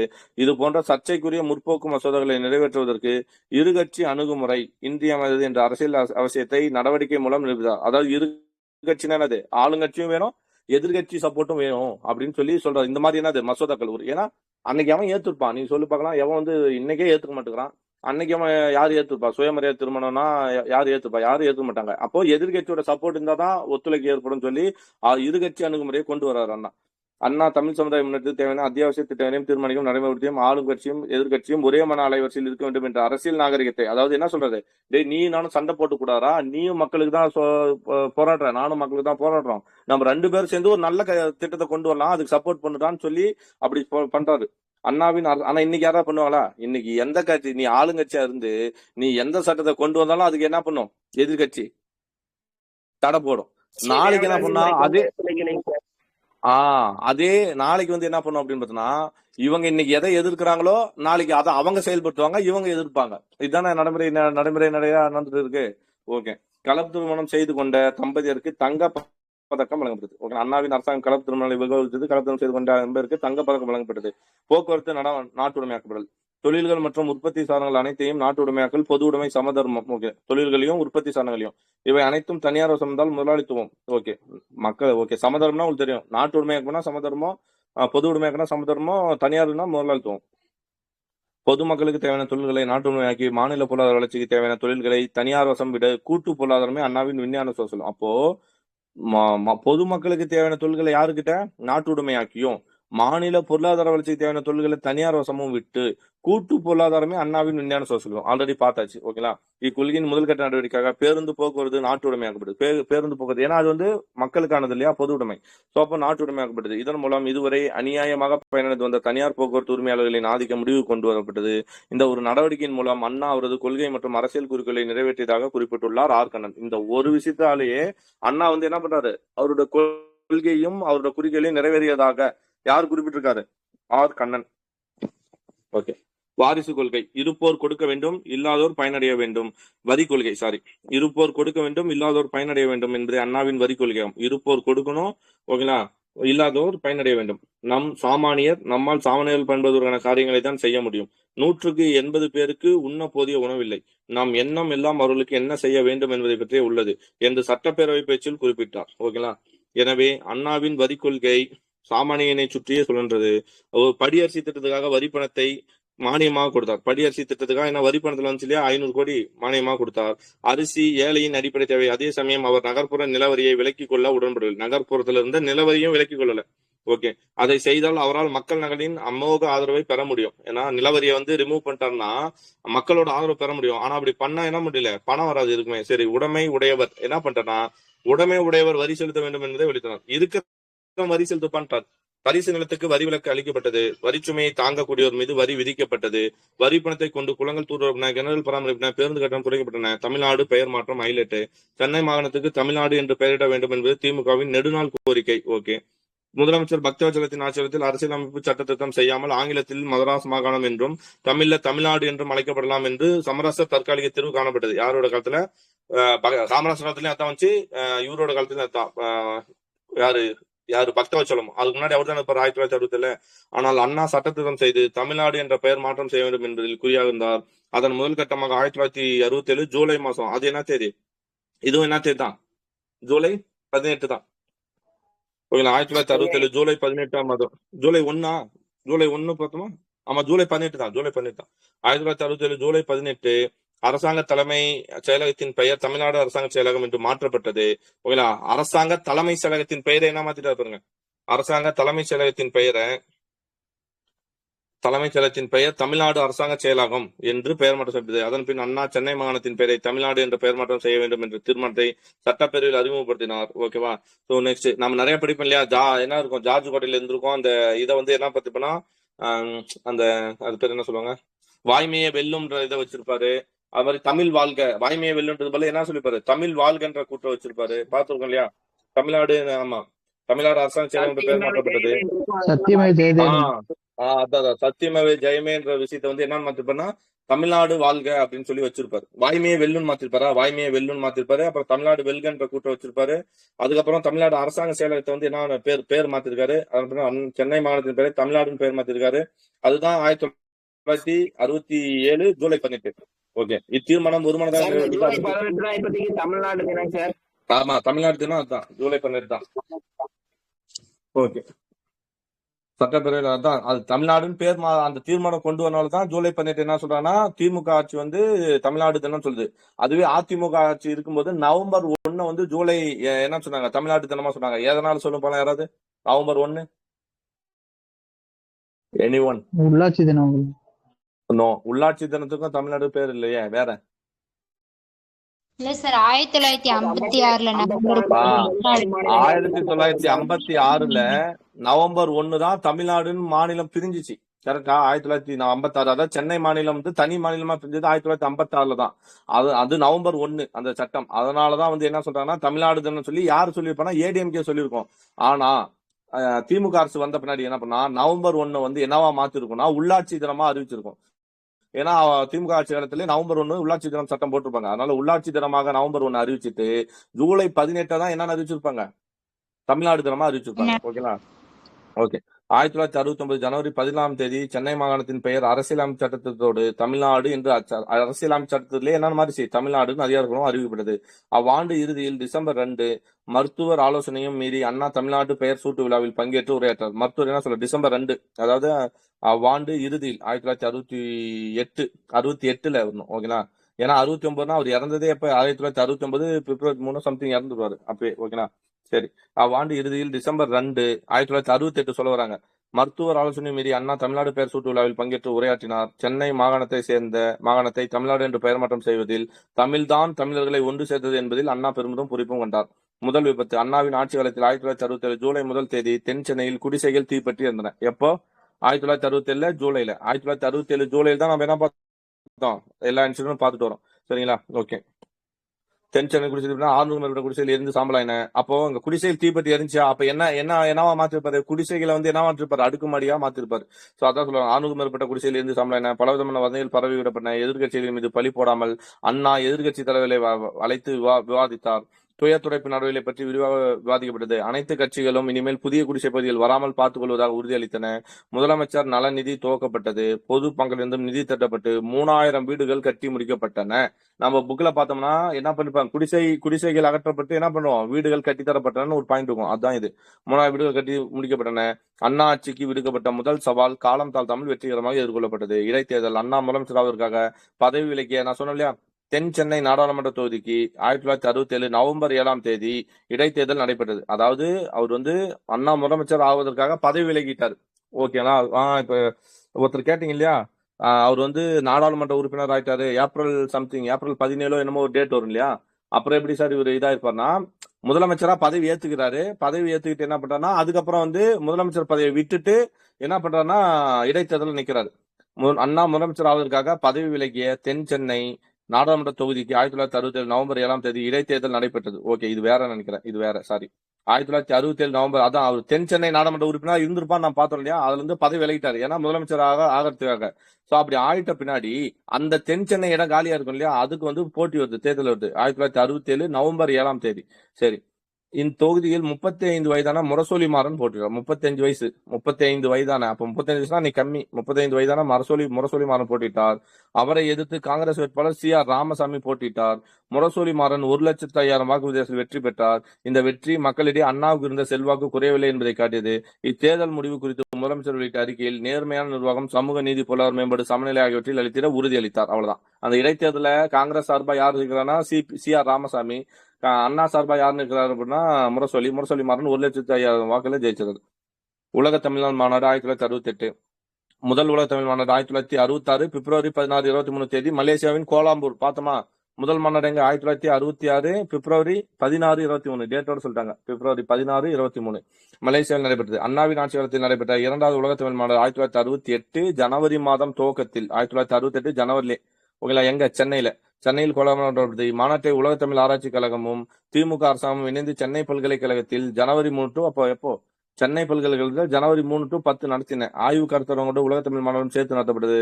மாநாடு கண்கவர் தோன்றது. இந்திய குடியரசுத் தலைவர் ஜாகிர் உசேன் மாநாட்டை தொடங்கினார். அப்போ இரண்டாம் உலக தமிழ் மாநாட்டை தொடங்கி வச்சது, சென்னையில தொடங்கி வச்சது யாரு? அப்ப இருக்கிற இந்திய குடியரசுத் தலைவர் ஜாகிர் உசேன். ஓகே, நோட் பண்ணிக்கலாம், ஜாகிர் உசேன். ஓகேங்களா? ஜாகிர். அண்ணா மாநாட்டுக்கு தொடக்கம்னா ஜாக்கிங் போனோம் அப்படின்னு வச்சுங்க. அண்ணா மாநாட்டுக்கு தலைமை வைத்தார். இம்மாநாட்டில் உலகின் பல்வேறு நாட்டிலிருந்து 20க்கும் மேற்பட்ட தமிழ்நாடுகளும், தமிழ்நாட்டிலிருந்து 190 அறிஞர்களும், வெளி மாநிலங்களிலிருந்து 30 அறிஞர்களும் பங்கேற்றனர். வெளிநாட்டிலிருந்து 20, தமிழ்ல இருந்து 190, வெளி மாநிலத்திலிருந்து 30.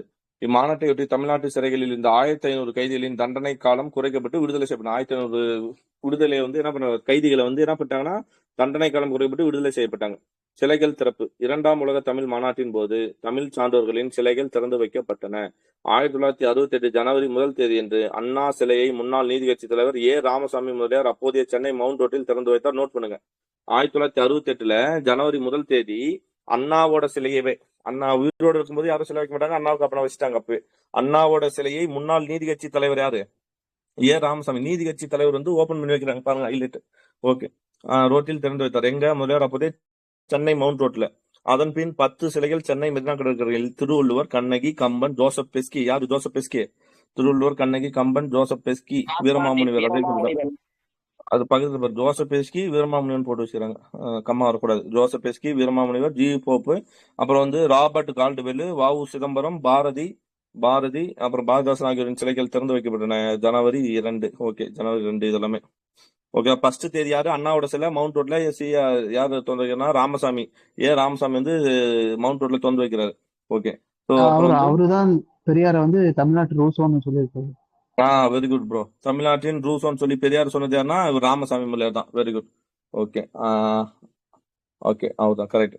Okay super. அதன் பின் 10 சிலைகள் சென்னை மெரினா கடற்கரையில் திருவள்ளுவர், கண்ணகி, கம்பன், ஜோசப் பெஸ்கி, வீரமாமுனி பார்த்துட்டோம். ஜனவரி 2. அடுத்த நாள் ராஜாஜி கலை கண்காட்சியை திறந்து வைத்தார். ஜனவரி 3. ராஜாஜி கலை கண்காட்சி எப்போ திறந்து வைக்கிறாங்க?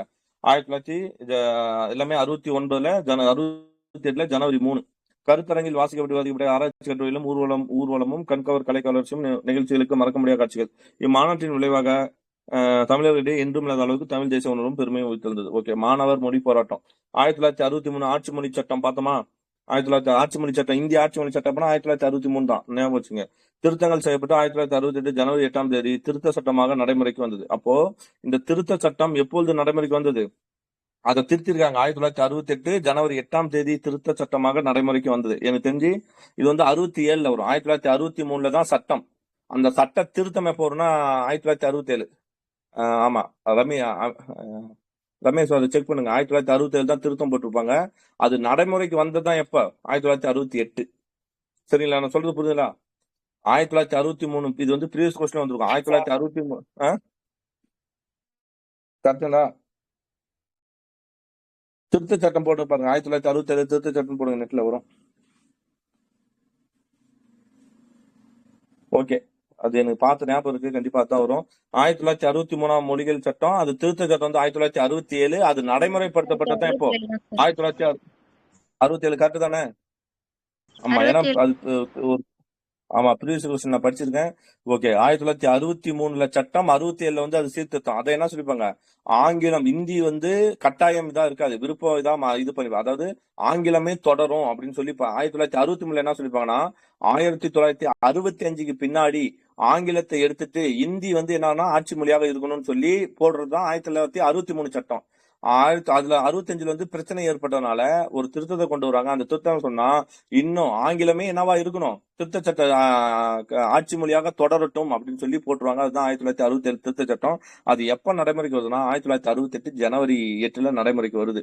சரி, இந்த சட்டத்தோடு இந்தி படிப்படியாக ஆட்சி மொழி ஆவதற்கான ஏற்பாடு செய்யப்படும் என்ற நாடாளுமன்ற தீர்மானமும் சேர்ந்திருந்தமையால் தமிழ்நாட்டு மாணவர்கள் இத்தீர்மானத்துக்கு எதிராக ஆர்ப்பாட்டத்தில் ஈடுபட்டனர். எப்போ? 1968ல. இந்தி எதிர்ப்பு போராட்டத்தை நடத்திய அண்ணாவின் ஆட்சிக்கு மாணவர்களின் இந்தி எதிர்ப்பு போராட்டம் பெரிய சவாலாக இருந்தது. இப்ப அவரே ஒரு இந்திய எதிர்ப்பு போராட்டம் நடத்தினது. இப்ப அவர்கிட்டே வந்து மாணவர்கள் எடுத்துறாங்க இல்லையா? சோ ஆர்ப்பாட்டம் வன்முறையில் முடிந்தது. பொது சொத்துகள் சேதப்பட்டுள்ளன. சொத்திழப்பை விட உயிரிழப்பு எது என்பது அரசாங்கத்தின் கொள்கை என்று அறிவித்த அண்ணா மாணவர்கள் தலைவர்களுடன் 5 சுற்று பேச்சுவார்த்தை, மாணவர்களோடையும் தலைவர்களோடையும். ஆனா அன்னைக்கு இருந்த பக்தவச்சல என்ன பண்ணல? மாணவர்களை சந்திச்சு பேசினாரா? மாணவர்களை சந்திக்கவில்லை அப்படின்னு நம்ம பார்த்தோம். ஆனா அண்ணா என்ன பண்றாருன்னா, ஏன்னா அதே மாணவர்கள் மீண்டும் போராட்டத்தில் ஈடுபடுறாங்க. ஏன்னா 1968 திருத்தம் என்ன சொல்றா, ஆங்கிலத்தை வந்து தொடரும், ஆனா இந்தி படிப்படியாக என்ன பண்ணும், கொஞ்சம் கொஞ்சமா நாங்க என்ன உள்ள கொண்டு வருவோம்னு சொன்னனால மாணவர்கள் கொந்தளிக்கிறாங்க. அண்ணா வந்து அதை சும்மா ஹேண்டில் பண்றாரு. அண்ணா அளித்த உறுதிமொழியின் பேரில் போராட்டம் கைவிடப்பட்டது. அந்த உறுதிமொழியின் விளைவே இருமொழி கொள்கை. ஓகேங்களா? அதனாலதான் அது இருமொழி கொள்கை. மாணவர் போராட்டம் அண்ணாவின் மதிப்பை குறைத்து விட்டதாக கருதுகிறார் ஜெயகாந்தன். இருமொழி கொள்கை. அதுக்கப்புறம் மாணவர் போராட்டம் அண்ணாவின் மதிப்பை குறைத்து விட்டதாக கருதுகிறார் ஜெயகாந்தன். திமுகவினர் கொடுத்த இந்திய எதிர்ப்பு மருந்தை அவர்களே குடிக்க வேண்டியதாயிற்று. முடிச்சுங்களா? என்ன சொல்றாங்க? நீங்களே இந்திய எதிர்ப்பு போராட்டி தான் உள்ள வந்தீங்க, இப்ப நீங்களே அந்த மருந்தை குடிக்க வேண்டியதாயிற்று அப்படின்னு சொல்லி ஜெயகாந்தன் சொல்றாரு. ஓகேங்களா? ஜெயகாந்தன் என்ன சொல்ற, மாணவர் போராட்டம் அண்ணாவின் மதிப்பை குறைத்து விட்டதாக கருதுகிறார். ஓகே. இருமொழி கொள்கை. அண்ணாவின் ஆட்சி காலத்தில் காங்கிரஸ் அரசாங்கம் பின்பற்றி வந்த மும்மொழி கொள்கைக்கு பதில் நம்ம காமராஜரும் என்னதான் ஃபாலோ பண்ணுவார்? மும்மொழி கொள்கை தான் ஃபாலோ பண்ணுவார். அதுல என்ன சொல்லுவார்னா, அதுல என்ன, ஆங்கிலமும் தமிழும் ஆங்கிலமும் கட்டாயம், இந்தின்றது விருப்ப மொழியா இருக்கும். அதை வந்து பக்தவச்சல என்ன மாத்திருப்பான்னா, ஆங்கிலமும் இந்தியும் தான் வந்து கட்டாயம், தமிழ விருப்ப மொழியா மாத்திருவது தான் போராட்டம் நடக்கும் 1965 அந்த 7 சரி, இங்க வந்து 1968ல அண்ணாவின் ஆட்சி காலத்தில் காங்கிரஸ் அரசாங்கம் பின்பற்றி வந்த மும்மொழி கொள்கைக்கு பதில். ஓகே. ஐயோ,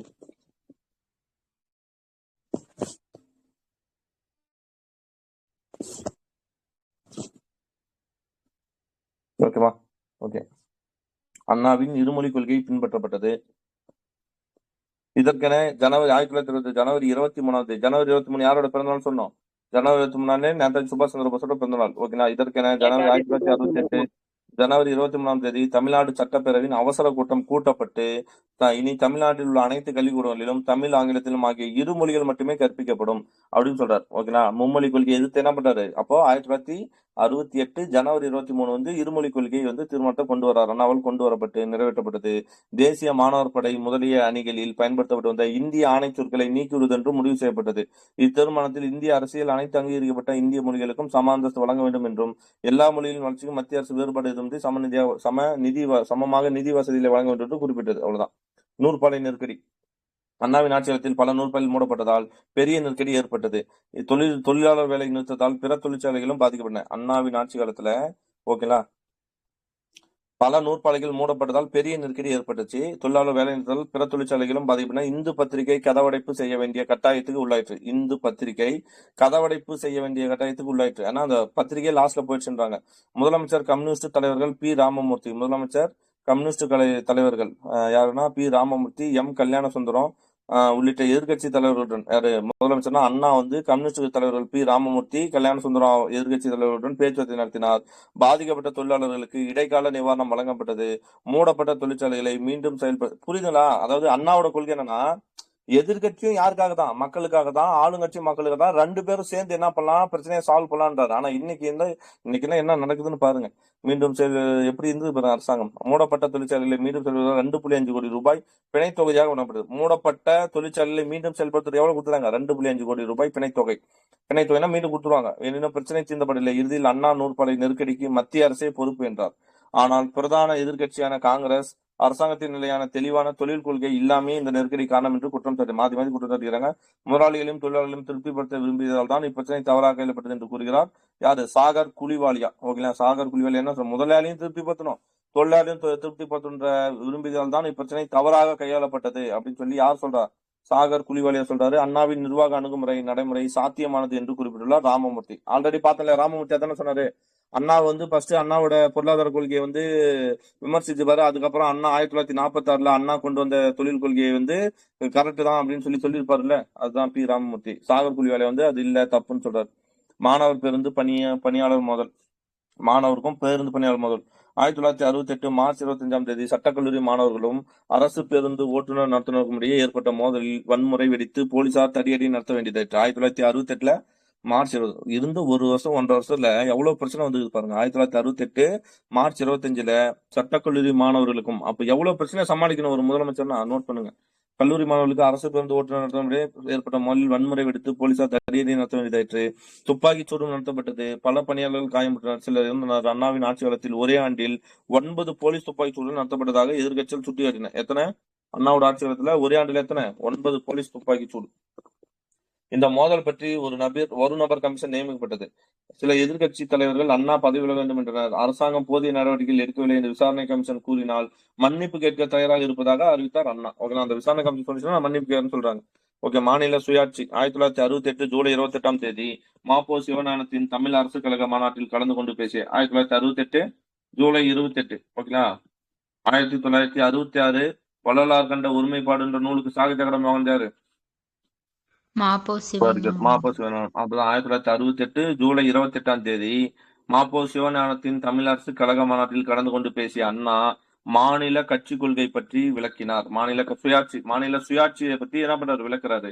திராவிட நாடு கோரிக்கையை கைவிட்டாலும் அக்கோரிக்கைக்கான காரணங்கள் மாறவில்லை என்றும் தமிழ் மொழியை காப்பாற்ற, தமிழர் பண்பாட்டை பாதுகாக்க, தமிழத்தை தொழில்மயமாக்க மாநில அரசுக்கு அதிக அதிகாரங்கள் வேணும். அதுதான் மாநில சுயாட்சி கொள்கை. தமிழத்தை தொழில்மயக்க வேணுன்றாரு. மாநில சுயாட்சி எந்த விதத்திலும் மத்திய அரசாங்கத்துக்கு எதிரானதல்ல என்பதனை தெளிவுபடுத்தினார். நான் என்ன பண்றேன், உங்களுக்கு எதிரான எதுவும் கேட்கல, சரிங்களா?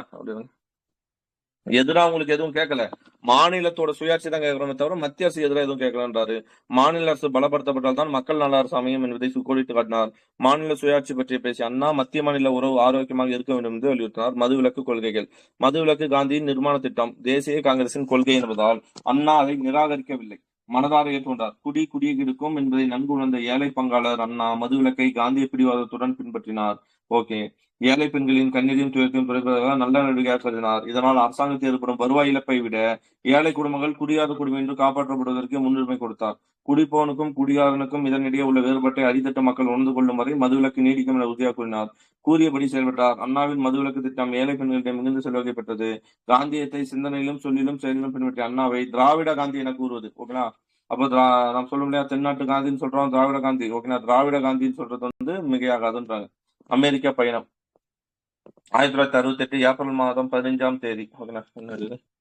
ஓகே, 1968 ஏப்ரல் மாதம் 15ஆம் தேதி முதலமைச்சர் அண்ணா அமெரிக்கா ஏல் பல்கலைக்கழகத்தின் அழைப்பை ஏற்று அமெரிக்கா சென்றார். யாரு?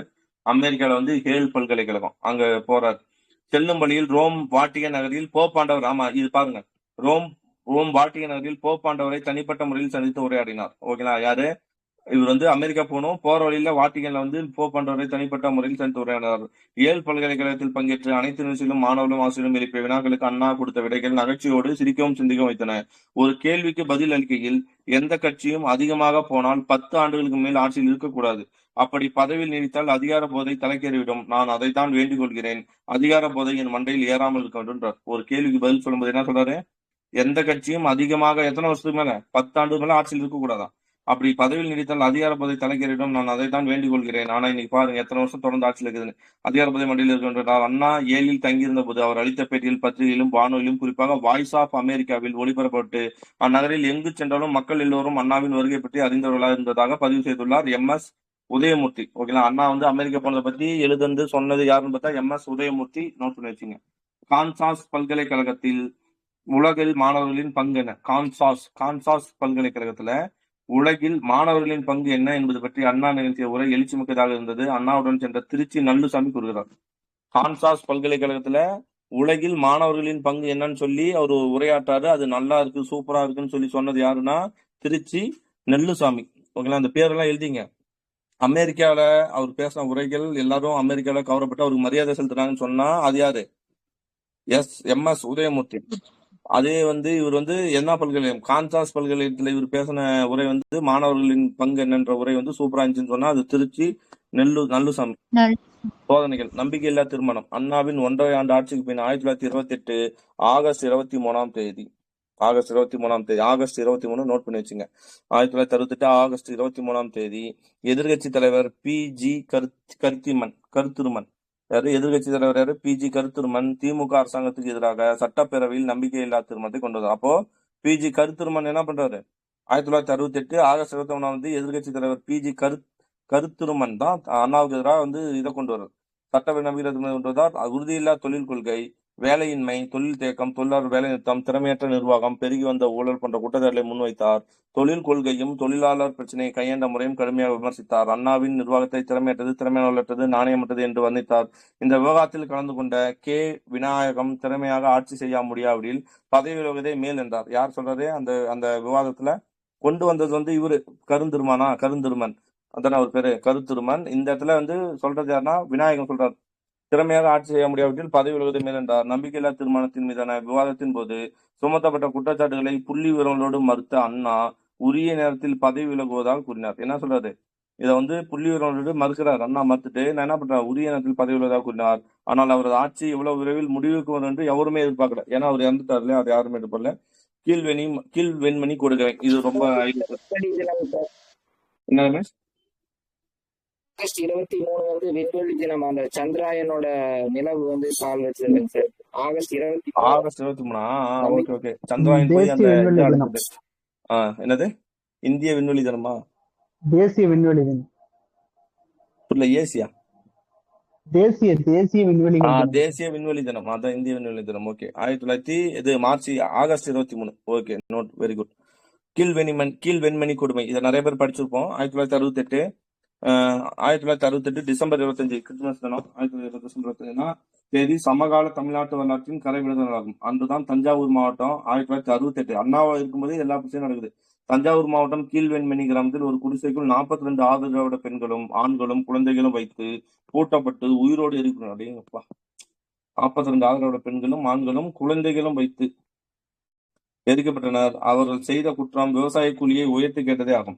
இந்திய விடுதலைக்கு பின் தமிழ்நாட்டை தலைகுனிய வைத்த மிருகத்தனமான படுகொலை இதுவே ஆகும். இந்திய விடுதலை பின்னாடி இந்நிகழ்ச்சி அண்ணாவின் ஆட்சி மீது இருந்து அளிக்க முடியாத கரையாகும். ஊதிய உயர்வு பற்றிய நில சொந்தக்காரர்களுக்கும் விவசாய தொழிலாளர்களுக்கும் இடையே சமரசம் செய்து சுமூகமான தீர்வு அண்ணாவுக்கு மேற்கொண்ட முயற்சி வெற்றி பெறவில்லை. ஆனா என்னன்னா, இப்ப இந்த 42 பேரும் எரிச்சாங்க இல்லையா,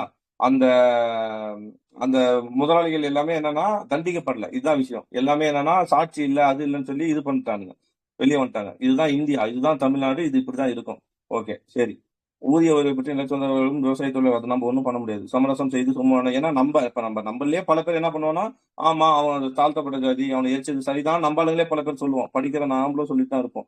பாதிக்கப்பட்டவருக்கு விரைவில் நீதி கிடைக்க வேண்டும் என்பதற்காக நீதி விசாரணைக்கு உத்தரவிடவில்லை என்ற அண்ணாவின் கூற்று கேலி கூத்தாயிற்று. பாதிக்கப்பட்டவருக்கு விரைவில் நீதி கிடைக்க வேண்டும் என்பதற்காக என்ன பண்ணல, நீதி விசாரணைக்கு உத்தரவிடலை என்று சொல்லி அண்ணா சொல்லிக்கிறார். அந்த கூற்று வந்து கேலி கூத்தாயிற்று. ஏன்னா கீழ்வழி குற்றவாளிகள் சட்டத்தின் பிடியிலிருந்து தப்பி சென்றன இல்லையா, அவங்க யாருமே தண்டிக்கப்படல தான் உண்மை. ஓகே, இக்கோர நிகழ்ச்சி தனது ஆட்சியின் போது நிகழ்ந்தது என்று மனம் உடைந்து போனார் அண்ணா. நிலச்சீர்திருத்தம் பற்றி திமுக ஏற்படுத்திய எதிர்பார்ப்பு ஏமாற்றம் அடைந்தன.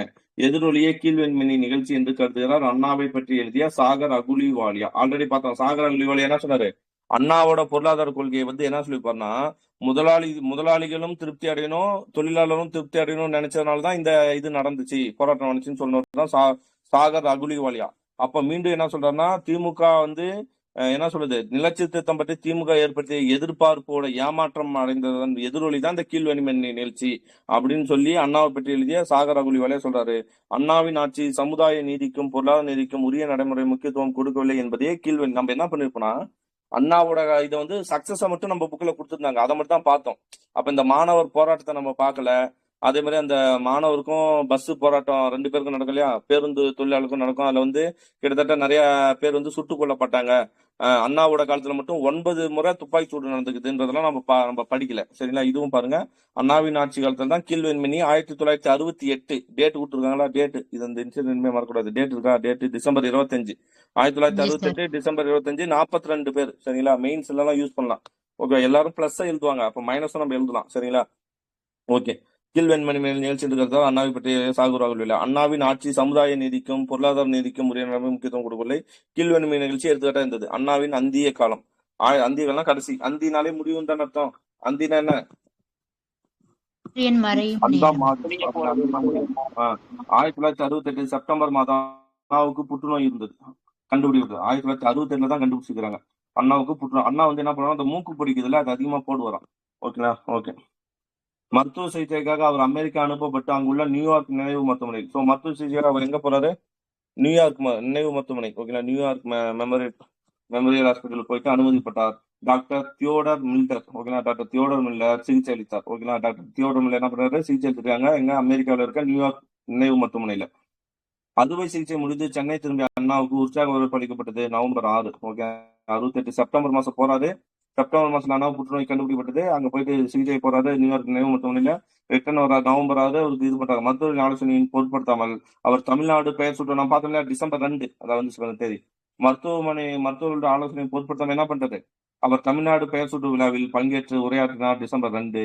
அதன் பின் அண்ணா சிவாஜி கணேசன் 125 படமான உயர்ந்த மனிதன் வெளியீட்டு விழாவில் கலந்து கொண்டு நடிகர் திலகத்தை பாராட்டி பேசினார் டிசம்பர் 15. டிசம்பர் 2 என்ன பண்றாரு, என்ன உரை, தமிழ்நாடுன்ற பெயர் சூட்டு விழாவில் பங்கேற்று பேசிட்டார். அதன் பின் அண்ணா சிவாஜி கணேசன் 125 படமான உயர்ந்த மனிதன் வெளியீட்டு விழாவில் கலந்து வந்து சிவாஜி நடிகர் திலகத்தை பாராட்டி பேசினா டிசம்பர் 15. ஓகே, 125 படம். 1969 ஜனவரி 8ஆம் தேதி என்ன பார்த்தோம், நாகர்கோவில் நாடாளுமன்ற தொகுதி இடைத்தேர்தலில் காமராசருக்கு எதிராக அறிக்கை வெளியிடவில்லை, அவருக்கு எதிராக திமுக இது பார்த்தல ஜனவரி 8 தான் ஏதோ ஒரு இன்சிடென்ட் வந்துச்சு. 1969 ஜனவரி 8 திருத்த சட்டம் நடைமுறைக்கு வருங்க சார். அந்த ஆட்சிமொழி திருத்த சட்டம் 68. வெரி குட் 68 ஜனவரி 1968 ஜனவரி 8. Okay okay. இங்க வந்து என்ன ஆகுதுன்னா 1969 ஜனவரி 8ஆம் தேதி, அடுத்த வருஷம் 8ஆம் தேதி நாகர்கோவில் நாடாளுமன்ற தொகுதி இடைத்தேர்தலில் காமராசருக்கு எதிராக அறிக்கை வெளியிடவில்லை, அவருக்கு எதிராக திமுக மற்றும் சுதந்திர கட்சியின் ஆதரவோடு போட்டியிட்ட டாக்டர் மத்தையாசை ஆதரிக்கவும் இல்லை. பொங்கல் திருநாள் அன்று ஜனவரி 14 கலைவாணர் NS கிருஷ்ணன் சிலையை திறந்து வைத்து சிறப்பு ஏதோ ஒண்ணு சொல்றாங்க. என்ன சொல்ல வராங்கன்னா, காமராஜர் வந்து என்ன பண்றாருன்னா 1969 ஜனவரி 8ஆம் தேதி நாகர்கோவில் நாடாளுமன்ற தொகுதிக்கு இடைத்தேர்தல் நாகர்கோவில் நாடாளுமன்ற தொகுதி இடைத்தேர்தல் வந்து காமராஜர் காங்கிரஸ் சார்பா இது பண்றாரு. அவருக்கு எதிராக அண்ணா வந்து எந்த ஒரு அறிக்கையும் வெளியிடல, அது ஒரு குற்றமா சொல்றாங்க. அவருக்கு எதிராக திமுக மற்றும் சுதந்திர கட்சியின் ஆதரவோடு போட்டியிட்ட டாக்டர் மத்தையாசை வந்து யாருக்குன்னா காமராஜ் எதிராக போட்டிட்டாரு, அவரை ஆதரிக்கவும் இல்லை. ஓகேங்களா, அதை வந்து ஒரு மைனஸ் சொல்றாங்க. அப்புறம் பொங்கல் திருநாள் அன்று ஜனவரி 14 கலைவாணர் NS கிருஷ்ணன் சிலையை திறந்து வைத்து சிறப்புரையாற்றினார். ஜனவரி 14 யாரோட சிலை, கலைவாணர் NS கிருஷ்ணன் சிலையே. அதுவே அண்ணாவின் இறுதி பொது நிகழ்ச்சி. அப்போ அண்ணாவோட இறுதி பொது நிகழ்ச்சி எதுன்னு கேட்டனா, ஜனவரி 14 கலைவாணர் என்.எஸ். கிருஷ்ணன் சிலையை திறந்து வைத்தது. அதுவே அண்ணாவின் இறுதி பொது நிகழ்ச்சியாகும். 1969 ஜனவரி 20ஆம் தேதி வீட்டு குளியறையில் மயங்கி விழுந்த அண்ணா. எங்க வீட்டு குளியறையில மயங்கி விழுந்துட்டாரு. 1969 ஜனவரி 20. ஓகே. அப்ப என்ன பண்ணிட்டாங்கன்னா, குளியலில் மயங்கி விழுந்த அண்ணா சென்னை அடையாறு புற்றுநோய் மருத்துவமனையில் அனுமதிக்கப்பட்டார். சென்னை அடையாறு புற்றுநோயில அனுமதிக்கப்பட்டார். அதன் பின் 1969 எப்போ பிப்ரவரி 3ஆம் தேதி பிற்பகல் 12:20க்கு 20ல அனுமதிக்கப்பட்டாரு. அப்புறம் 1969 பிப்ரவரி 3 தேதி பிற்பகல் 12:20. ஓகேண்ணா. 1969 பிப்ரவரி 3 சிம்பு பிறந்த நாள் எப்போ? நம்ம ஆளுக்கு அண்ணா எப்ப இறந்தாருன்னா ஞாபகம் வராது. ஆனா இப்ப ஞாபகம் வரும். சிம்பு எப்போ பண்றான்னா பிப்ரவரி 23. இதை ஞாபகம் வச்சுக்கோங்க கண்டிப்பா. ஓகே. சிம்பு 3 பிப்ரவரி 3ஆம் தேதி தான். ஆமா, அண்ணாவுக்கு 3 எழுத்து, சிம்புக்கு 3 எழுத்து, பிறந்ததும் 3ஆம் தேதி. ஓகே. 1969 பிப்ரவரி 3ஆம் தேதி பிற்பகல் 12:20க்கு திராவிட திருவிளக்கு சுடர் அணைந்தது. ஓகே. அவர் இறந்துட்டார். அண்ணாவின் இறுதி ஊர்வலத்தில் வரலாறு காண மக்கள் கலந்து கொண்டு கண்ணீர் துளிகளை காணிக்கை சேர்ந்து அண்ணாவின் இறுதி ஊர்வலத்தில் 1.5 கோடி மக்கள் கலந்து கொண்டனர் என்று கின்னஸ் புத்தகத்திலே பதிவு செய்யப்படுது. 1983 அண்ணாவோட இறுதி ஊர்வலத்தில் இருந்துட்டாங்க. 1.5 கோடி மக்கள் கலந்துட்டாங்க. இதுதான் அதிக பேர் கலந்து கொண்ட ஒரு நிகழ்ச்சின்னு சொல்லி 1983 கின்னஸ் புத்தகத்திலே சாதனை கொடுத்துட்டு இருக்காங்க. ஓகேவா? அவ்வளவுதான். அண்ணா முடிச்சு. ஓகேவா? அண்ணா முடிச்சு. டைம் என்னாச்சு பாருங்க ரமேஷ். கருணாநிதியை பார்த்தா விடிஞ்சிரும்னு நினைக்கிறேன் நானு. நீங்க என்ன நினைக்கிறீங்க? எனக்கு என்னன்னா நெஞ்சே ஒரு மாதிரி வலிக்கிற மாதிரி இருக்குது. அது தொடர்ந்து பேசிட்டே இருக்கிறேன்னா அதனால எனக்கு அப்படி ஃபீல் ஆகுது. கருணாநிதி இருங்க. இது ஃபர்ஸ்ட் அண்ணா. ஓகே. கருணாநிதி மட்டும் எத்தனை பேஜ் வரான்னு பாருங்க ரமேஷ் கொஞ்சம்.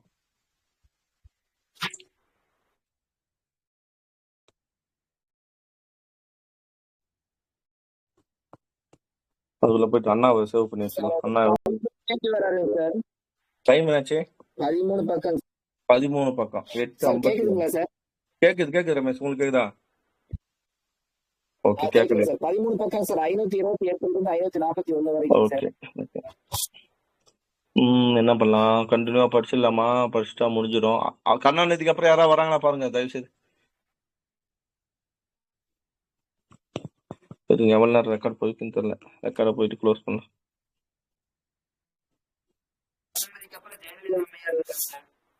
என்ன ரமேஷ்? ஜெயலலிதா அம்மையார் இருக்காங்க சார். அதுக்கப்புறம் எம்ஜிஆர். அது கடல் மாதிரி போயிட்டே இருக்கும். கருணாநிதி மட்டும் தான் நமக்கு முக்கியம். மீதி எல்லாம் அவ்வளவு தேவையில்லை. நம்ம மீதி புக்கில் படிச்சாலே போதும். ஓரளவு படிச்சாலே போதும். இல்லைன்னா கரண்ட் அஃபேர்ஸ் அந்த சாதனை திட்டம் எல்லாம் படிப்பீங்களா அங்க படிச்சுட்டா போதும்.